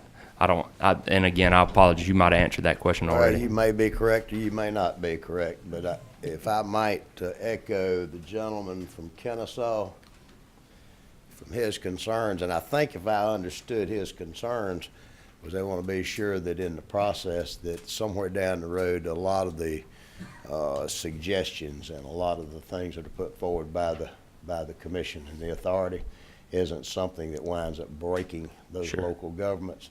So, you know, I think strictly if you look at the composition of this board, these are the people that are directly involved in 911, and I think that balance is there with the directors and the such, that any recommendations that may come out at the future, that it would come strictly from the area of those that are active. GEMA is going to be the administrator, and you know, past history has always shown that in boards, when boards are setting the rules and the regulations, it's the administrator that carries them out, and they're not part of creating those rules and regulations. So we're hoping that they're going to, the Department of Revenue is going to provide some level of fiscal responsibility to it as well. Right. Gotcha. Thank you. Let us hope. Right. Let us hope. We have another question from Representative Gravely. Thank you. From what I understand, GEMA is not requesting a position on this board, correct? And with the Department of Revenue, because they're administering the outcome and income of the money, which would be why they would be positioned on that board. I'm just trying to figure this out, correct? Yes, sir. Okay. So if there was a big push for GEMA to be on there, you would have gotten up and said, hey, we would like a spot on this particular board. Okay. At least appreciate your concern. All right. Well, we had a motion to do pass, and we had a second. Are there any other questions? All right. All in favor say aye. Aye. Any opposed? All right. Thank you.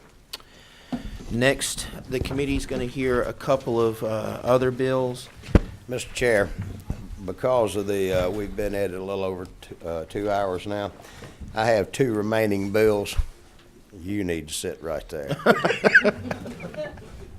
There's 2 remaining bills, and I'm going to just briefly describe one of these bills, and the other one, Michael's going to describe the other one. It's an administration bill, and I want to give a little bit of time for the committee to take a look at these 2 bills. One of them I don't think is going to be very difficult to clean up. One of them needs a little bit further explanation. That being said, I'm going to bring to you, at the pleasure of the chair, House Bill 774. House Bill 774 is, for no better term, call it the booting bill. Right now, we have booting that transpires in this state. There's basically no control over this. Strange enough, I was approached by some of the companies that do booting, and it actually was kind of a surprise, but it shouldn't have been. It's been my experience over my service that normally those businesses that are trying to do things right in the correct way, they're the ones that want to see everybody do things correctly. This creates definitions. It puts in specific language in the law about booting, what is booting, where it can transpire at. It provides for signage on those properties where booting is permissible. It states on there that they have to put, if a car has been booted, that they have to put a decal on that sticker, giving them their recourse, where to pay, how much to pay, and such, and the wherefores. And most importantly, best I can tell from the phone calls that I've received from around the state, is that it puts a cap on these booting fees. Prior to that, there has been no cap. I didn't realize, quite frankly, until last week, I got a call from a police officer down in Noonan, Georgia, that saw an interview with him on one of these Atlanta TV stations that I did about this bill. and he called to thank me and gave several examples of booting that I had heard. I had heard from other folks that booting can run in a various amount of fees. It's just whatever the booter wishes to charge and whatever the jurisdiction is. The officer from Newnan that called me cited a couple of examples where a couple of AT&T vans were booted when they stopped to get lunch and parked across the street and went in and got their lunch, and when by the time they got out, both the AT&T vans had been booted, and they had to cost them $300 a piece. They talked about a RV that got booted, and it was a $700 fee. At various places around the state, I've had phone calls from people talking about an abuse of this authority. That there's in what this bill does, it brings credentials into this. Basically, and it sets forth the rules and regulations. It's more of it's a consumer bill is what I would like to call this. But that being said, I think there are some folks who want to testify. I will tell you that we're still looking at some amendments about where to put the registration. We're not getting into full-blown a board per se. We're just talking about a registration, so that the people in this state or that the authorities in this state know who is legitimate and not, and then they'll know that they're supposed to carry forth with that. But I know that I think that there's some people here that wanted to testify on this bill, and I think that this would be a good time, and then the committee at a certain time this week, no later than this week, this committee will be meeting again to move this and another bill forward. And I would like to step aside to see if anyone wishes to give testimony on this right now. I noticed that there were some people that had signed up. Yes, sir. There's several. So if you would go ahead and form another line like we did on the last one, if you're wishing to testify here. But Rusi Patel. Good morning again. Still Rushi Patel, still with the Georgia Municipal Association. We have not taken a position on this bill. We're still evaluating it and getting some feedback, but I would be remiss if I did not utilize this opportunity to make note of something that caught my eye this morning, which I don't think was the intention in the legislation, but may cause some confusion if it were to pass. If you look at lines 42 to 43, it will require operators to provide the applicant's business license issued by a county or municipality. And the reason that caught my eye is it suddenly clicked in my head that this legislation would propose to place these booters, these operators, under the Department of Public Safety. And there's a state law that's actually more specific than that. It's 48-13-6, which says that businesses that are regulated by the Department of Public Safety, are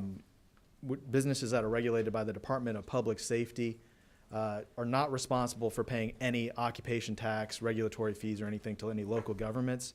So I'm not sure if that actually hits on that, but I just want to point that out as something that we may need to discuss with the chairman if this bill is to move forward, just to make sure that local governments still have the regulatory ability of getting occupation, well, that's not a regulatory ability, but still have the ability of getting occupation taxes, which seems to be the intent of the legislation. But since there's another statute that kind of conflicts, we want to make sure that that's addressed. And if we have other feedback, we'll be glad to bring it to the chairman. Okay. Any questions? You don't have any questions. Thank you. Anybody else wishing to speak to this? Okay, we had more sign up, I guess. Okay. Here. Mr. Chairman, members of the committee, my name is Jeff Phillips. I own Advanced Booting Services here in Atlanta, Georgia. Today I'm here representing actually the parking enforcement industry. We're the ones that actually approached Representative Powell about getting some legislation for the state. Our goal was actually continuity, kind of like the towing industry has. You pull onto a property, all the tow signs in our state of Georgia here, they all look the same. They all have basically the same sort of information on them. They have to go through certain registrations for their companies and for their employees. They have to have certain insurances. We're kind of mirroring that. That's what we want for our industry right here. We want consistency across the board for the state. We want regulation for everybody. And as Representative Powell said, it is sort of a consumer bill as well, too, because it protects people. They know going in exactly what it could cost. The signs are clear and distinct, so it allows them to know what the rules of the road are on a parking lot, and if there's enforcement on that property. And basically, that's what we're looking for. In a lot of areas, as Representative Powell said, there is no regulation, which doesn't outlaw that booting to be taking place as long as you have a contract for the private property, because we are private property only. However, you do have companies out there. They're a little under the level of board that we like to be. We kind of mirror ourselves as a top-tier company here, the companies we represent here today. We do the same. Our policies are the same when we go into other areas. We kind of mirrored in the past sort of the Atlanta ordinance, and it's worked out pretty well for us. But what we're really looking for is a statewide law, similar to the towing law, that covers our industry and kind of protects everybody involved. That's pretty much it. Any questions? You don't have any questions? Well, we do have one question. I'll ask a question. In terms of the notice that's given to the public, I got booted once. There may be other people. And I was in a shopping center and did shopping at that center. And then I walked across the street for convenience to pick something up at a different place. And when I walked back, the guy had put the boot on and he said, "I saw you walking across the street." And I said, "Sure." But I had also done commerce within the shopping center, which I understand that the shopping centers want to have the parking available for their customers. So in situations like that, are you making it crystal clear that, as absurd and ridiculous as it is, a customer would need to shop in the shopping center, get back in the car, and then move to a different place to park and go across the street and park elsewhere? So there's no ambiguity in terms of what you can do within that range. Because in my situation, it was, yeah, he said you went across the street, you can only shop here, which, again, I thought was just absurd. But I paid it because that was cheaper than fighting it. And I think a lot of people are put into that situation. Sure, and I can't speak to where you were booted or the Decatur. Okay, well, that wasn't my company. However, and this is, we have similar situations. We have similar clients like that where we are working in shopping centers or mixed-use development, and their thinking is once you are done shopping and you leave the property, you're no longer a customer there. And in a lot of cases, parking is a premium, so they have to preserve the parking for the new customers coming in, especially like these larger complexes where the smaller vendors may be up towards the front of a complex and a larger end cap stores at the back. Well, these smaller vendors start complaining because nobody can come into my Verizon store or whatever it is because there's no close parking available. In our case, we put up signage on lots like that, a lot of signage. I have one property, we have over 50 some odd signs out there, which basically says, if you leave the property, you must take your car with you, otherwise you're subject to being booted or towed. It's for current shoppers of the property only, basically, is what it says. So we try to go above and beyond, even though it's not required in the ordinance to do that in the city of Atlanta. We are all about putting signage out there. We want to give people the benefit of the doubt. We want to try to educate them as much as we can. Give them the opportunity to do the right thing. If they choose not to do the right thing, well, I'm sorry, at that point, then they're going to get a boot. Okay. Any further? Okay. Any other questions? Thank you. Thank you. Good afternoon. My name is Matt Weatherington. I'm originally from Climax, Georgia, which is a suburb of Bainbridge. How are you? So, first, I want to applaud Chairman Powell for taking a look at this important issue. I'm here to respectfully request that you not pass this bill in any form. I'm here to tell you a little bit about some things you already know. Number one is that booting is a highly controversial practice. And that's the reason that it's banned in many states. That's why it's banned in many communities across Georgia. As articulated by Cobb County when they banned booting, they said that vehicle booting leads to unnecessary conflict among private citizens, it's a drain on public safety resources, and it doesn't resolve the issue of improper parking because the people are then stuck there in a parking lot that needs the parking space while they then either go to the police and fight it out or in worst case scenarios, pull a gun or have a gun pulled on them by a parking lot booting operator, which has happened several times, as you can read about in the AJC. As recently as November, there was an altercation in an Atlanta parking lot where guns were drawn, shots were fired. Thankfully, no one was hurt. Also, it's illegal currently in other big cities across the United States, such as Los Angeles, San Francisco. It's illegal throughout New Mexico. Locally, it's illegal in Fayetteville, Peachtree City, Gwinnett County, and Clayton County. New York City says, okay, we can boot, but only government contractors who are out enforcing unpaid parking tickets, unpaid fees, some of that. Private operators cannot boot on private property. And the reason why is because it leads to confrontations amongst private citizens. It wastes the resources of the police department, and it doesn't actually do anything to solve the problem. So I represent those workers of AT&T.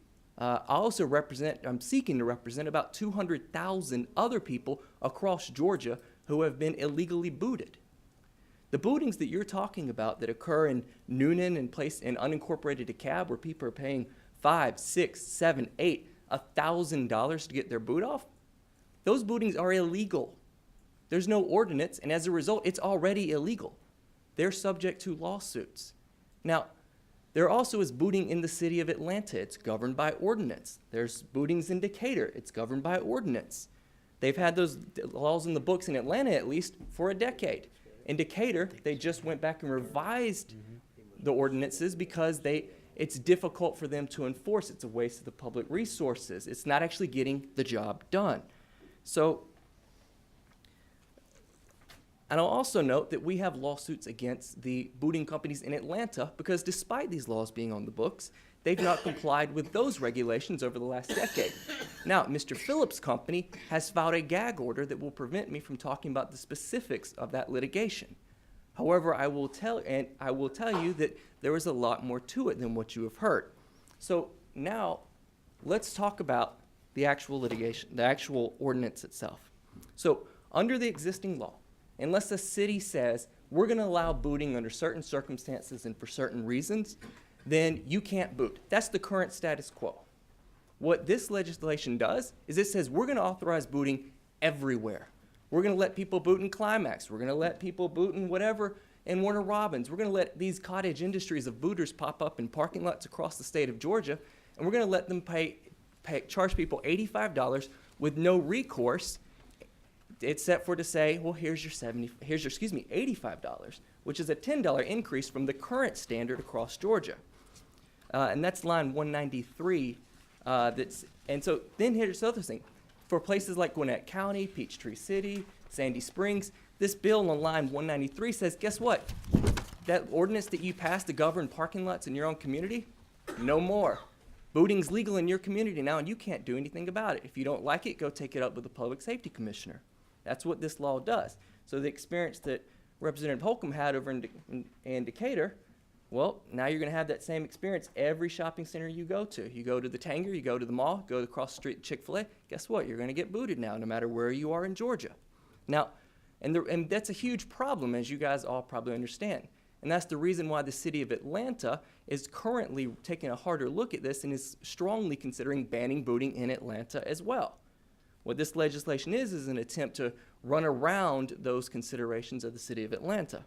Now, Section 44-1A10, which is line 193, also prohibits anyone but the commissioner of the public safety from regulating and enforcing these laws.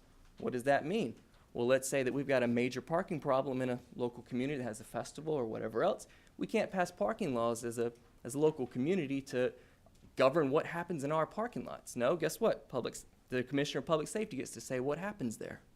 And I can guarantee you that local communities aren't going to like that.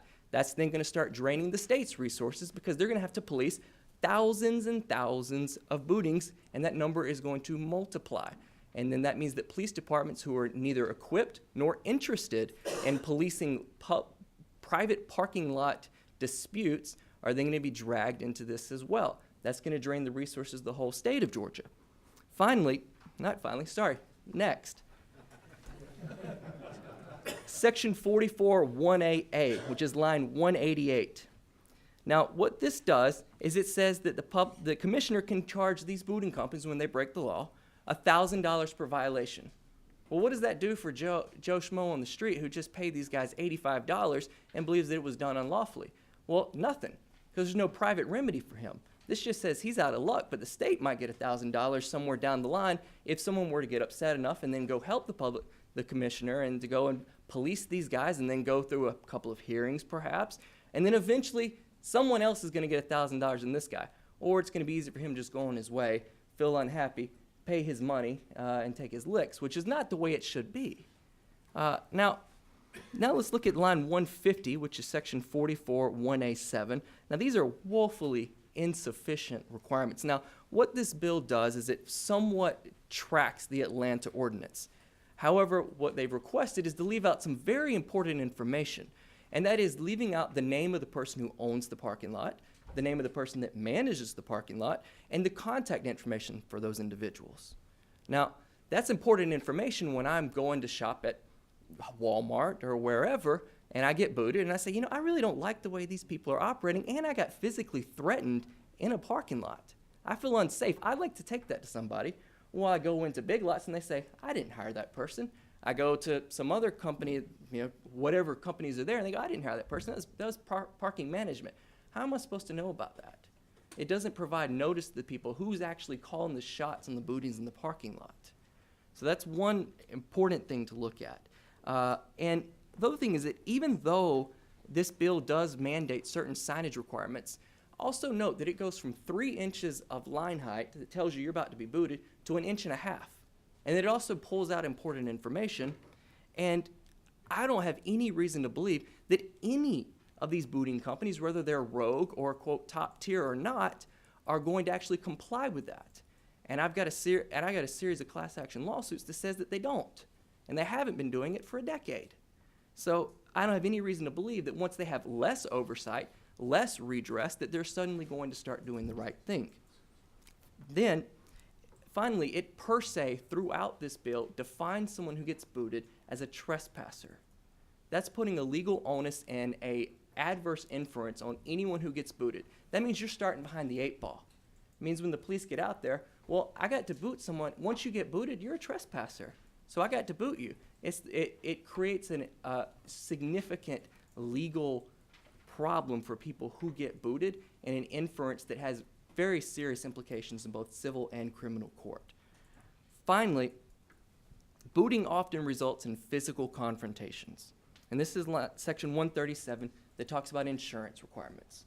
Well, guess what? Those insurance requirements don't talk about the physical assaults, or any of the intentional torts, including assault, battery, or murder that might occur at these parking lots. Then insurance coverage doesn't cover that. What does it cover? It covers things like property damage. It doesn't cover the lives of people who may be lost when these things get out of hand, especially when they're happening at places that are not in metropolitan areas, when they're happening in places where people happen to have a few more shotguns lying around. So, finally, I would encourage you guys to, at a minimum, take a look at this bill, talk to your local city representatives, talk to your community representatives, and ask them how they feel about it. And what I can tell you, at least on behalf of all of the communities that have banned booting, is that the opposite thing might be required here, and that is a statewide ban of booting, not a statewide authorization of booting for higher fees with lower means of redress. So if you have any questions for me, I'm happy to answer them. You do have some questions. Chairman Jaspers. Yep. Thank you, and thanks for your comments about this bill. I know if we're allowing booting, it is an issue, but I'd like for you to provide us with, if we're going to do it, the list of things that you've just kind of went through. Of course, we didn't write them down. I will send each of you an email as soon as I leave. Well, you're going to have an opportunity to come back and testify again. We're actually going to do a subcommittee on this bill that'll meet and examine this legislation more thoroughly than we can because of the shortness of time today that we can today. So we're going to have a subcommittee that will meet later on this week. Okay. And a notice will go out for those as well. Okay. Fair enough, Chairman Jaspers? Yes, sir. Okay. So are there any specific questions now, or should we hold this? If you want to email, you can go ahead and email us all, and then the public will also be notified of the subcommittee meeting as well. But you do have some more questions, a couple more. We're lighting up. The longer we're here, the more lights we get. Number 25, is that Chair Lady Taylor? Thank you, Mr. Chairman. I have a quick question. Yes, ma'am. This sort of, what you're saying looks like illegal seizure without due process. What's going on? You're seizing somebody's property, and they have not gone through a process yet. There may have been a warning sign, but it's already out of your hands. Is that correct? That is the most enlightened statement I've heard. Can you use I strongly agree. 24? I'm sorry, did you hear? I did hear, and I strongly agree with it. Yes, it is a seizure of property without proper due course, and in some cases that can amount to a false imprisonment. It's the same thing as if I were to go out and find someone who parked in front of my house and blocked my driveway, took their engine out of their car, and then when they came and complained about it, and I said, well, I'll give you your engine back, but you're going to have to pay me $1,000. That's what we're talking about here, and it's not right. Thank you. You have another question. Believe this individual would have loved to have you as his attorney a few months ago. Representative Holcomb. It's not too late. Correct me if I'm wrong, but you are against booting, correct? In principle, booting seems like a alternative to towing that could work if people would follow the rules. Unfortunately, what we've seen is rampant abuse of that process, and the problem is that once you can't follow the rules, you lose the privilege to do something. We, in the version that at least I had, I was missing a couple of pages, and now we have the version that addresses the question that I raised earlier. So the proposed, and I think it's a later draft than what you had, so we'll make sure that you get a copy of the new version. But for the warning sign, what it suggests is the minimum would state, warning, booting enforced 24/7, unauthorized vehicles may be impounded, booted, at owner's risk and expense. Boot removal fee, $85. Unpaid parking fees may also be collected. And then for boot removal, call with a number. In my situation, I didn't know the definition of unauthorized vehicles included walking across the street to quickly grab something else. And so at a minimum, that context, so it's clear to the parker exactly what the rules are, and I don't think that this is clear. Do you? Not only is that not clear, the sign that you saw in Decatur is also not clear. So here's what's required in Decatur. In Decatur, you are required to post a sign that says, I am servicing booting for the following businesses. If you are a patron of the following businesses, you may park here, whether it's business A, business B, or business C. If the business is not on the sign, then you may get booted if you go into that business. Now, what you probably experienced was it didn't say any of those things, did it? Didn't. No, and it also used the word may, which Correct. I latched on to. Now, the law in Decatur, right. So the law in Decatur has changed over time. I don't know when specifically you were booted, but what we're seeing in Decatur right now with a ordinance that does exactly that and says, tell us where you're booted, they're not doing it. They just don't put up the signs that say these are the business that we serviced. They're hiding out in the bushes, and then as soon as someone leaves, they get booted. Now, many of these booting companies will pay their operators a set fee for every boot attached. So there is an incentive there to basically boot first, ask questions later, and if someone raises enough of a fight, then maybe you take the boot off, or if you're a very nice guy, maybe you'll just pay them $75 and go on about your way and be very mad about it. Maybe write something mean online, but that doesn't do anything. Any more questions? Any more questions from the committee? We get through. Okay. You want to go ahead and ask that question now? Sure. For Chairman Powell, when you look under, I'm looking at the 1366, and I look at E, like on line 117 and 120, it says it shall be unlawful, it shall be unlawful, it shall be unlawful. I don't see a penalty for all those it shall be unlawful things. I guess that, I may not, in your subcommittee that you formed, could you make sure to answer that for me, please? That subcommittee hasn't been formed, but since you're... No, now, I'm saying, I knew that was going to happen. But well, Mr. Chairman, I just had just curious about that. And I want to follow up with what you saw. I witnessed a booting the other night from my condo, or whatever the thing is I'm living in. And I kind of watched it. I just kind of watched this thing play out. You know, some guy parked in the wrong spot in Highlands, and there was a law enforcement officer from the parking company, which I don't know, couldn't figure out who this person was, that just stood there and waited until the individual showed up to claim his car. And I think I walked away or I don't know if I answered the phone or something, but it was gone. I wanted to see that confrontation, which I know how it went. It went similar to Representative Holcomb's, is that, you know, this guy's got a gun, I'm going to pay, whatever it is. And, I didn't want to get myself involved in it, but I was just curious, is that a common occurrence that you're seeing? Absolutely.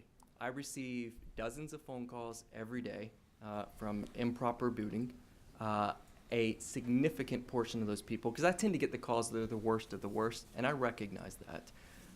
But a lot of those phone calls involve violent confrontations or either threats of violence or at a minimum, someone who's just not very nice and just rubs people the wrong way. And then that leads to them calling the police department, them calling me, them calling the mayor's office, things like that. And it really does become a drain on the local resources, as you've all observed yourselves.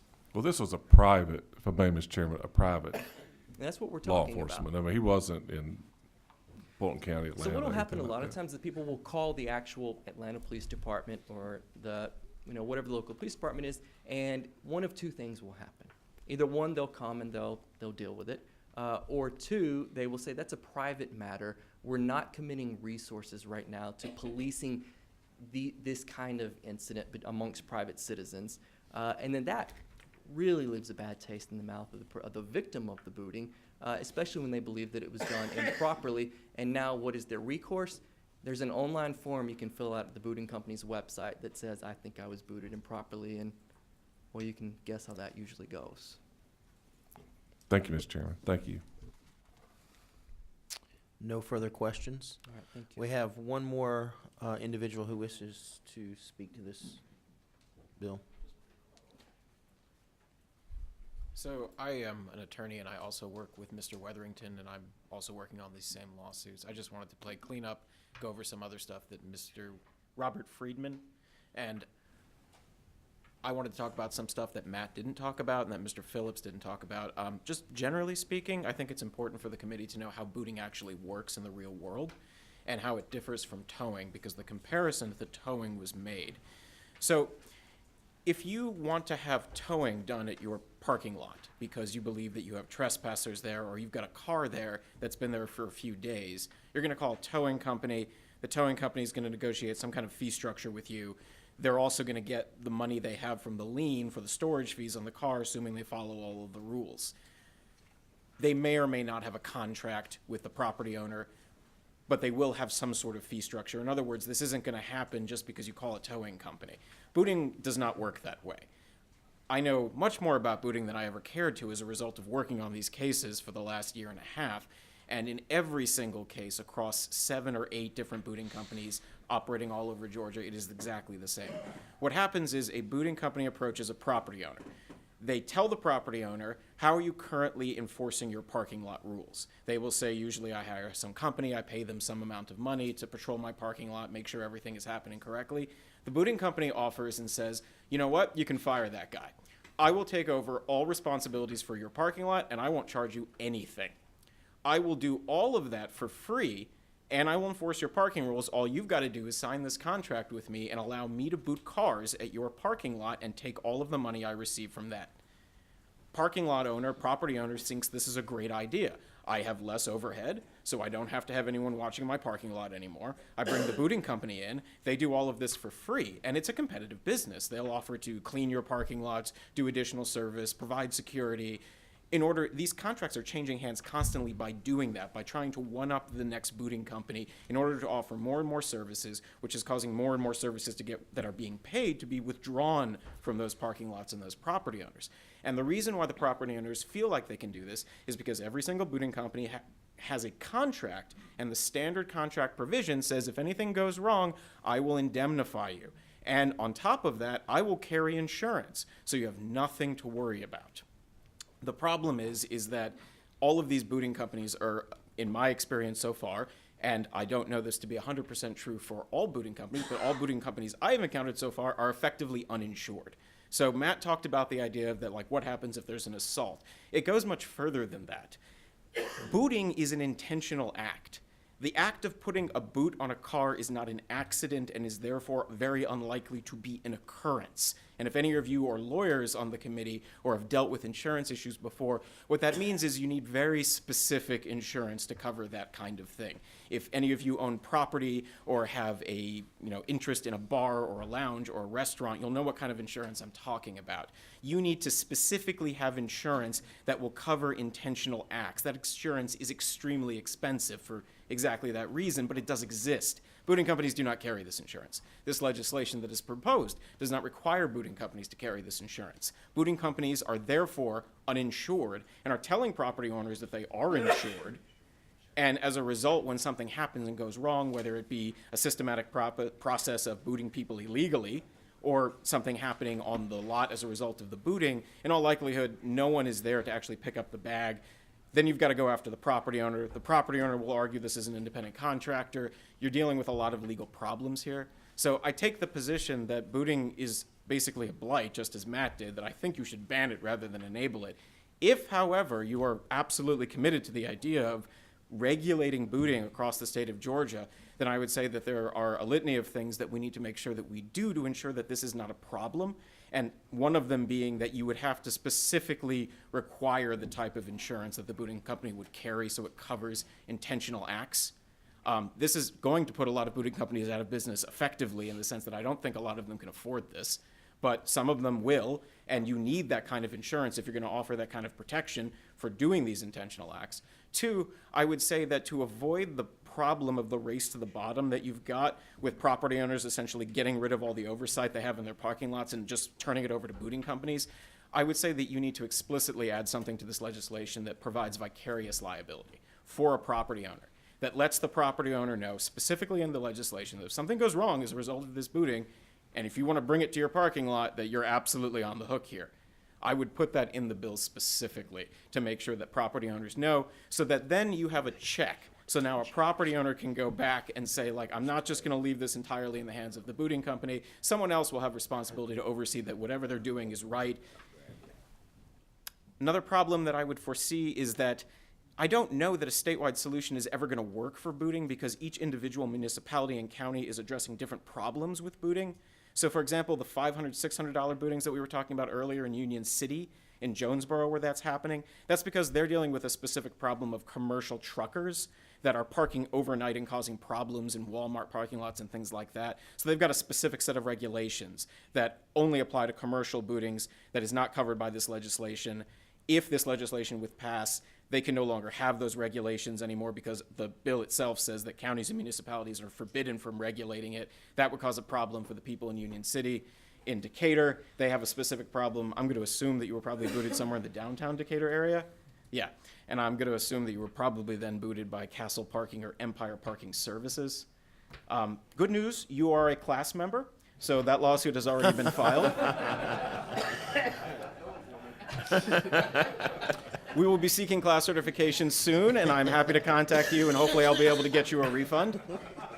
But in Decatur, they have a specific problem where you have large contiguous lots in downtown Decatur, and there is no clear demarcation where one lot starts and another begins. And that's beneficial for the booting companies, because again, unlike towing, the booting companies are only making money if they boot cars. A booting company isn't getting called out to boot specific vehicles. They're just in the parking lot waiting to boot people. The idea here is they want this to be vague and ambiguous. So in Decatur, one lot may look contiguous, but it's actually going to contain a bank, 4 restaurants, and something else, a CVS specifically, probably in the area you were booted. Yeah, I know exactly where you are. I know exactly who booted you. I know all of this. I get calls from that specific parking lot daily. In that particular parking lot, it's 3 separate parcels. And if you're at the CVS, it's 1. If you're at the Pastries A Go-Go, it's another. If you're at the bank in the back, it's a 3rd. If you move, even though this is one contiguous parking lot, from any of those businesses to another, someone in the bushes is going to boot your car. And you got nothing you can do about it in that situation, and they're supposed to, at that lot, list which restaurants and places you can go to and which places you can't. But they don't, because why would they? Because then you wouldn't get booted. So if you pass this legislation, you take out Decatur's ability to try to fix that problem, you're telling the people of Decatur that, like, no, I'm sorry, this problem is something you're just going to have to deal with forever. I think that's a problem. I don't think this is a good idea for that reason alone. On top of everything else, I think there is a misconception, and I had this too, so I don't have any blame for anybody about it, that booting is about trespassing vehicles. That's part of what booting is about, but like all businesses, they're trying to find new revenue streams, and they're trying to figure out ways to expand their businesses. So when you mentioned that you were booted at your condo, it clicked with me as well. You may think that person parked in the wrong spot. You may think that they were a trespasser. It is also entirely possible that they're actually late on their fees, that the person that was booted at your condo is actually a resident at that condo and was booted in the place that he lives at his home because he owes some condo association fee and he's late on it, and they've hired a booting company to boot him in his house, in his parking lot, to make sure that he pays his fees. This is not a hypothetical. This happens. This happens where I live at 1280 West in Atlanta. This happens at properties all over Georgia. They have expanded to boot people in their houses. This is not a trespasser. You live there. This is your home. And they're booting you there because they contact with the landlords or the owners of the property and offer them the same deal. I will charge you no money. I will look at your parking lot. I will make sure that your association fees are paid. I will boot anyone and anyone that you want me to. This legislation doesn't stop them from doing that. It doesn't specify when you can boot. It doesn't say that you can't boot at someone's house. It doesn't say that you can't boot to collect late fees. It doesn't say that you can't boot just because they're a trespasser. These are problems that if you're going to regulate booting that you have to deal with, that you're going to have to figure out a way to address or ban if that's what you want to do. I can answer any questions. You have one. And let's try to keep it quick because we do have another bill. To follow along the lines of the personal property, I'm at my house in my own parking lot. Under that theory, could an HOA association, if someone's late on their HOA dues, within a subdivision, hire a booting company and boot, let's say me in this example, in my driveway at my home within a subdivision? Yes, and I can say that it's not a hypothetical. Mr. Phillips currently does that. That's part of his business. Like through the litigation, I have pictures of all the places that Mr. Phillips' booting company operates, and some of them are residential houses. All right. That would not go over well in Middle Georgia. I can let you know that. There are no other questions. We do have another individual that wishes to speak on this, Mr. John Halliburton. Thank you, Mr. Chairman, members of the committee. I do want to respond to the last two gentlemen. Mr. Phillips, by the way, does not boot with HOAs. Just want to clear the record on that. Mo Thrash and I represent the booting industry. We've been hired by a number of booting companies who have seen exactly what they just said. We have 538 cities in Georgia, and there's 4 cities with an ordinance. 4 out of 538. Everything they just talked about is a problem. They are correct. What we're trying to do is solve the problem across the entire state. 538 cities, all the counties, they all fall under one set of guidelines, one set of rules on what can be charged, how they operate. And to Mr. Jasper's question, yes, there are fines, up to $1,000 per violation. And to Mr. Holcomb, to your issue, we do think there should be a solution to that. And what we were just talking about is putting some wording on the sign for the parking lot, which is in the bill, that could address your issue and make sure it's clear. If you park in this parking lot, you will be booted, even if you walk across the street somewhere else. So we were happy to work with you on that, sir. And also want to mention some of the questions I heard were from a different LC, from the latest LC that we're working with, from Chairman Powell. The latest LC that I'm working from that we've seen is LC 411364S. And just want to make sure that's understood. Yeah, there's 538 cities, all the counties across the state. This puts a set of standards and fees across the entire state to address all the issues you just heard about. This is a consumer bill. Right now, there's nothing in Georgia in state law about booting. Nothing. In the 534 cities across the state, you can charge $1,000, $700, $10,000. Exactly what happened in Noonan that Chairman Powell received a phone call about. And this is about private property, by the way. This is nothing about public property. It's all private property trespass tows. And quite frankly, if you own a piece of property, you should be able to boot a car if they're parked there illegally. That's the opinion that the booters have and the property owners have across the state. As I said, there is a fine up to $1,000. Booters can also lose the ability to operate and have their businesses. They can have their business license pulled under this legislation, under the latest version. There is an insurance requirement. I heard somebody say there's no insurance requirement. It says an operator shall maintain minimum insurance coverage in the amount of $1 million in commercial general liability and $1 million in umbrella coverage, and shall have workers' compensation coverage on all employees. So that's in there. So we appreciate you taking this bill up. We know it's late in the hour. You've heard 8 other bills, and we're getting here late on the calendar. We appreciate having the other subcommittee. We do have a few other suggestions from another agency to make sure for a few small things to make sure those are cleared up. We're going to bring those to the committee's attention. We'll wait on that, and we appreciate the opportunity. Any questions? There are no questions. The chair will appoint a subcommittee of Representative Collins, Representative Gravely, Representative Holcomb. You spoke too much on this issue. And Representative Taylor, and Representative Taylor will be the chair lady of that subcommittee. Next, we will hear HB 779, and I believe you're going to speak to that one. And I'll turn it over to Director Bryson and Director Keenan.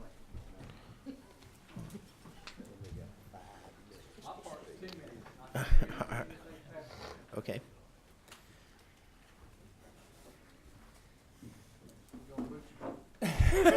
Hopefully you're not illegally parked. I hope not.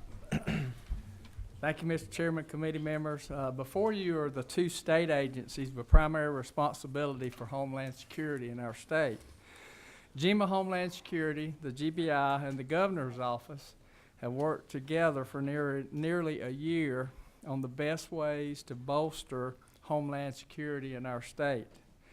As part of the Governor's legislative package, we felt this legislation makes necessary changes to existing law, which gives us the best chance to stay ahead of bad actors and to keep our citizens safe. And that's our primary and only concern with this. This legislation accomplishes 2 main goals. It provides GEMA Homeland Security with a small law enforcement component. Until now, GEMA Homeland Security had the responsibility to protect the homeland without any legal authority to do so. This will allow our Homeland Security Division to actively participate with the GBI and local law enforcement in the detection and deterrence of those bad actors. Our Homeland Security Division will also continue to assess critical infrastructure, train local agencies, and participate in school safety planning. Number 2, it makes the Georgia Information Sharing and Analysis Center a division within the GBI, reporting directly to my friend, Director Keenan. This clarifies the roles of the 2 agencies regarding oversight of GSAC, as well as elevating the importance of the Fusion Center. In today's fast-paced Homeland Security arena, we believe it's imperative that the Fusion Center have a direct line to the decision makers. We see this as a good step in the ever-evolving Homeland Security field.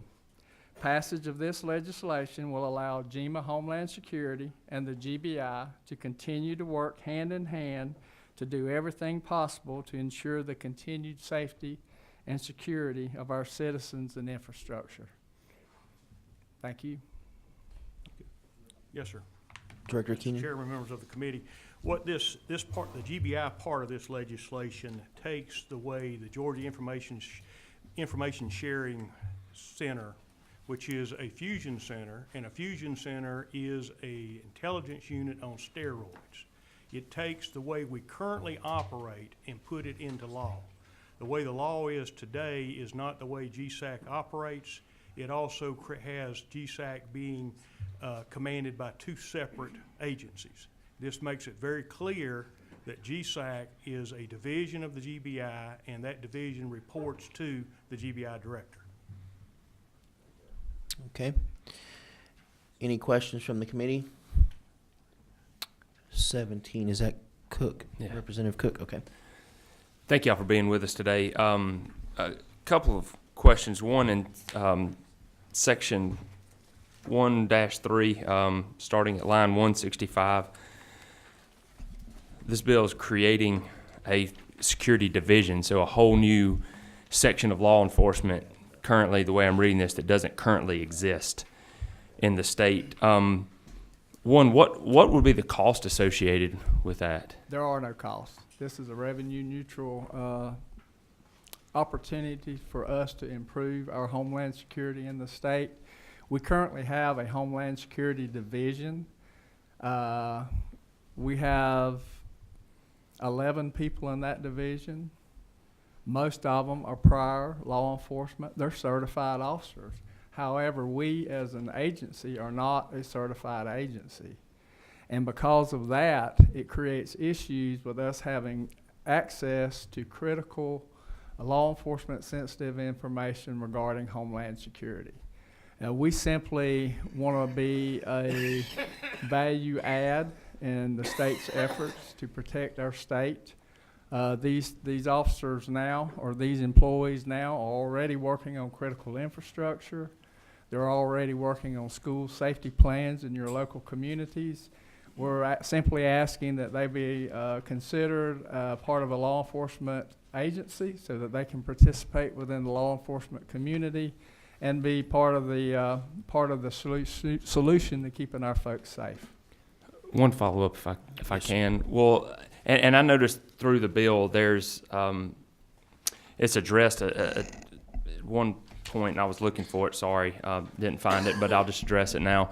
Will there be some jurisdictional issues with local law enforcement in this? I know the GBI works closely with local law enforcement already on a number of issues, but creating a whole new agency of sorts that's kind of set aside where it's not now, would there be issues there? Well, let's be clear. We're talking about 12 people statewide. 4 of those will be working either in the GSAC or in supervisory roles, and it'll be 8 people within the 8 GEMA regions in the state. So we're talking about 8 individuals in the state.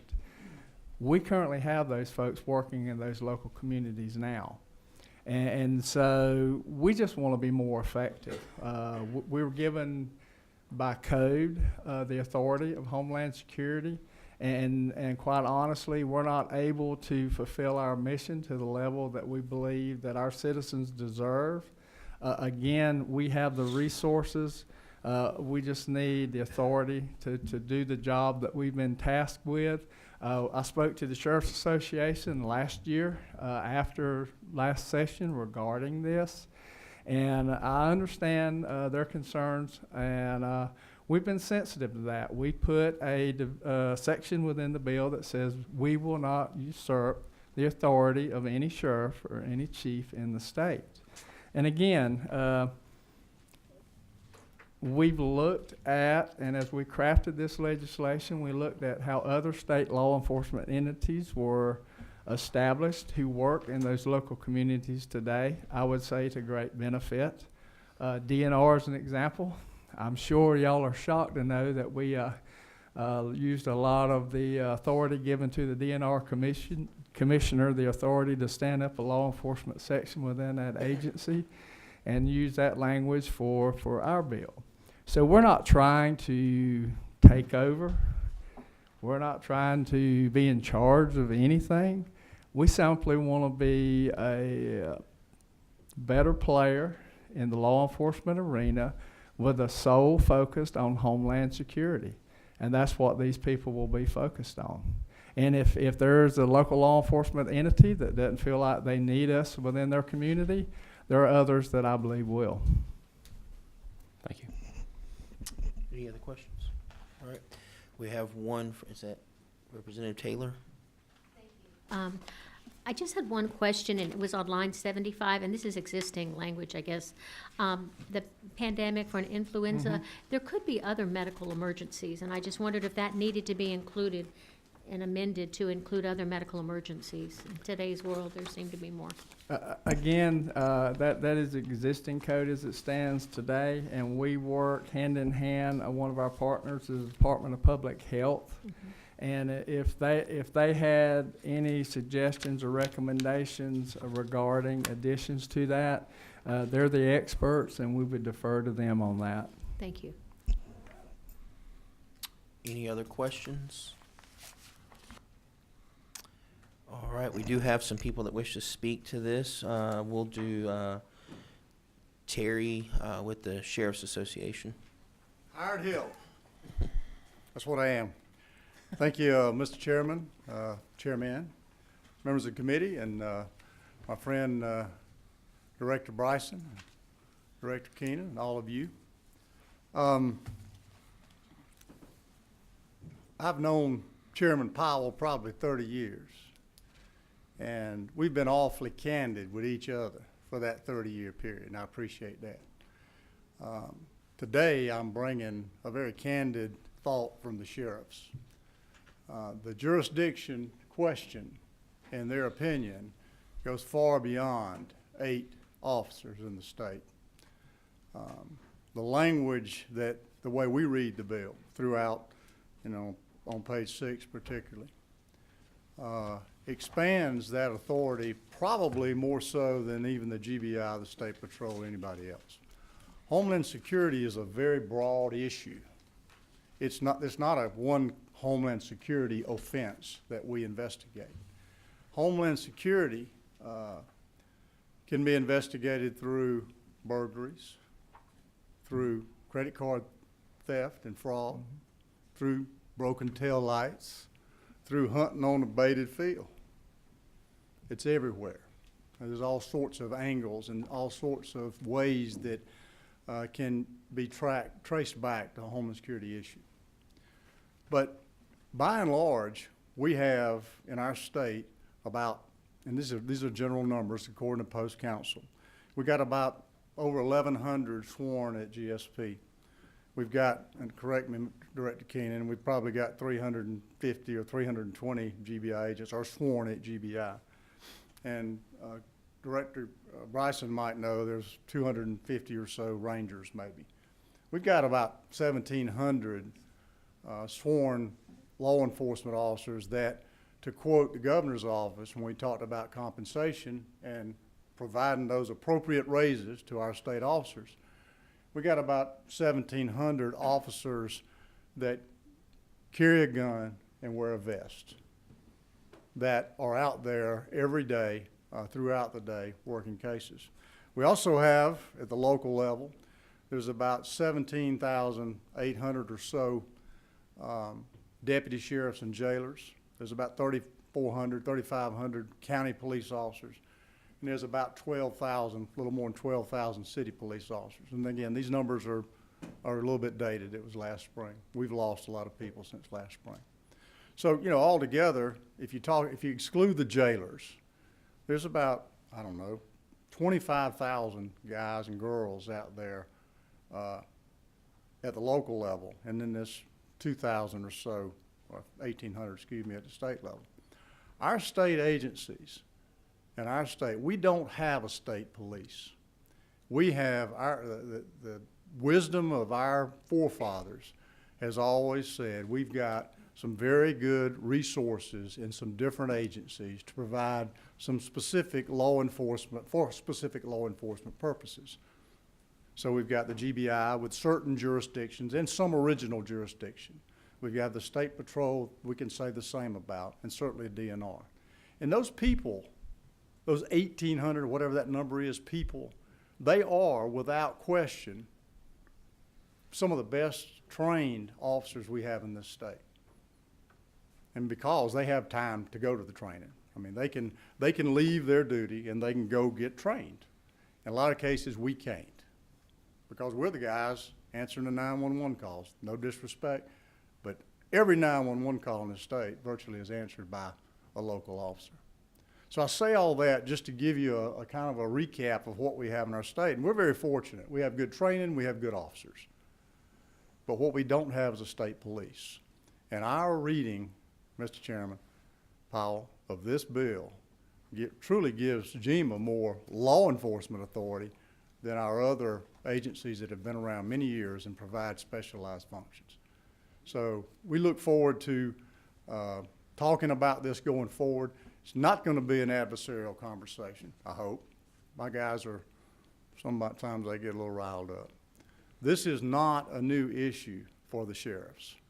For the 22 years I've been hired help for them, which started in 1995, this has been one of their biggest concerns, and that is additional law enforcement authority for state agencies and growth in state government over prioritizing local control.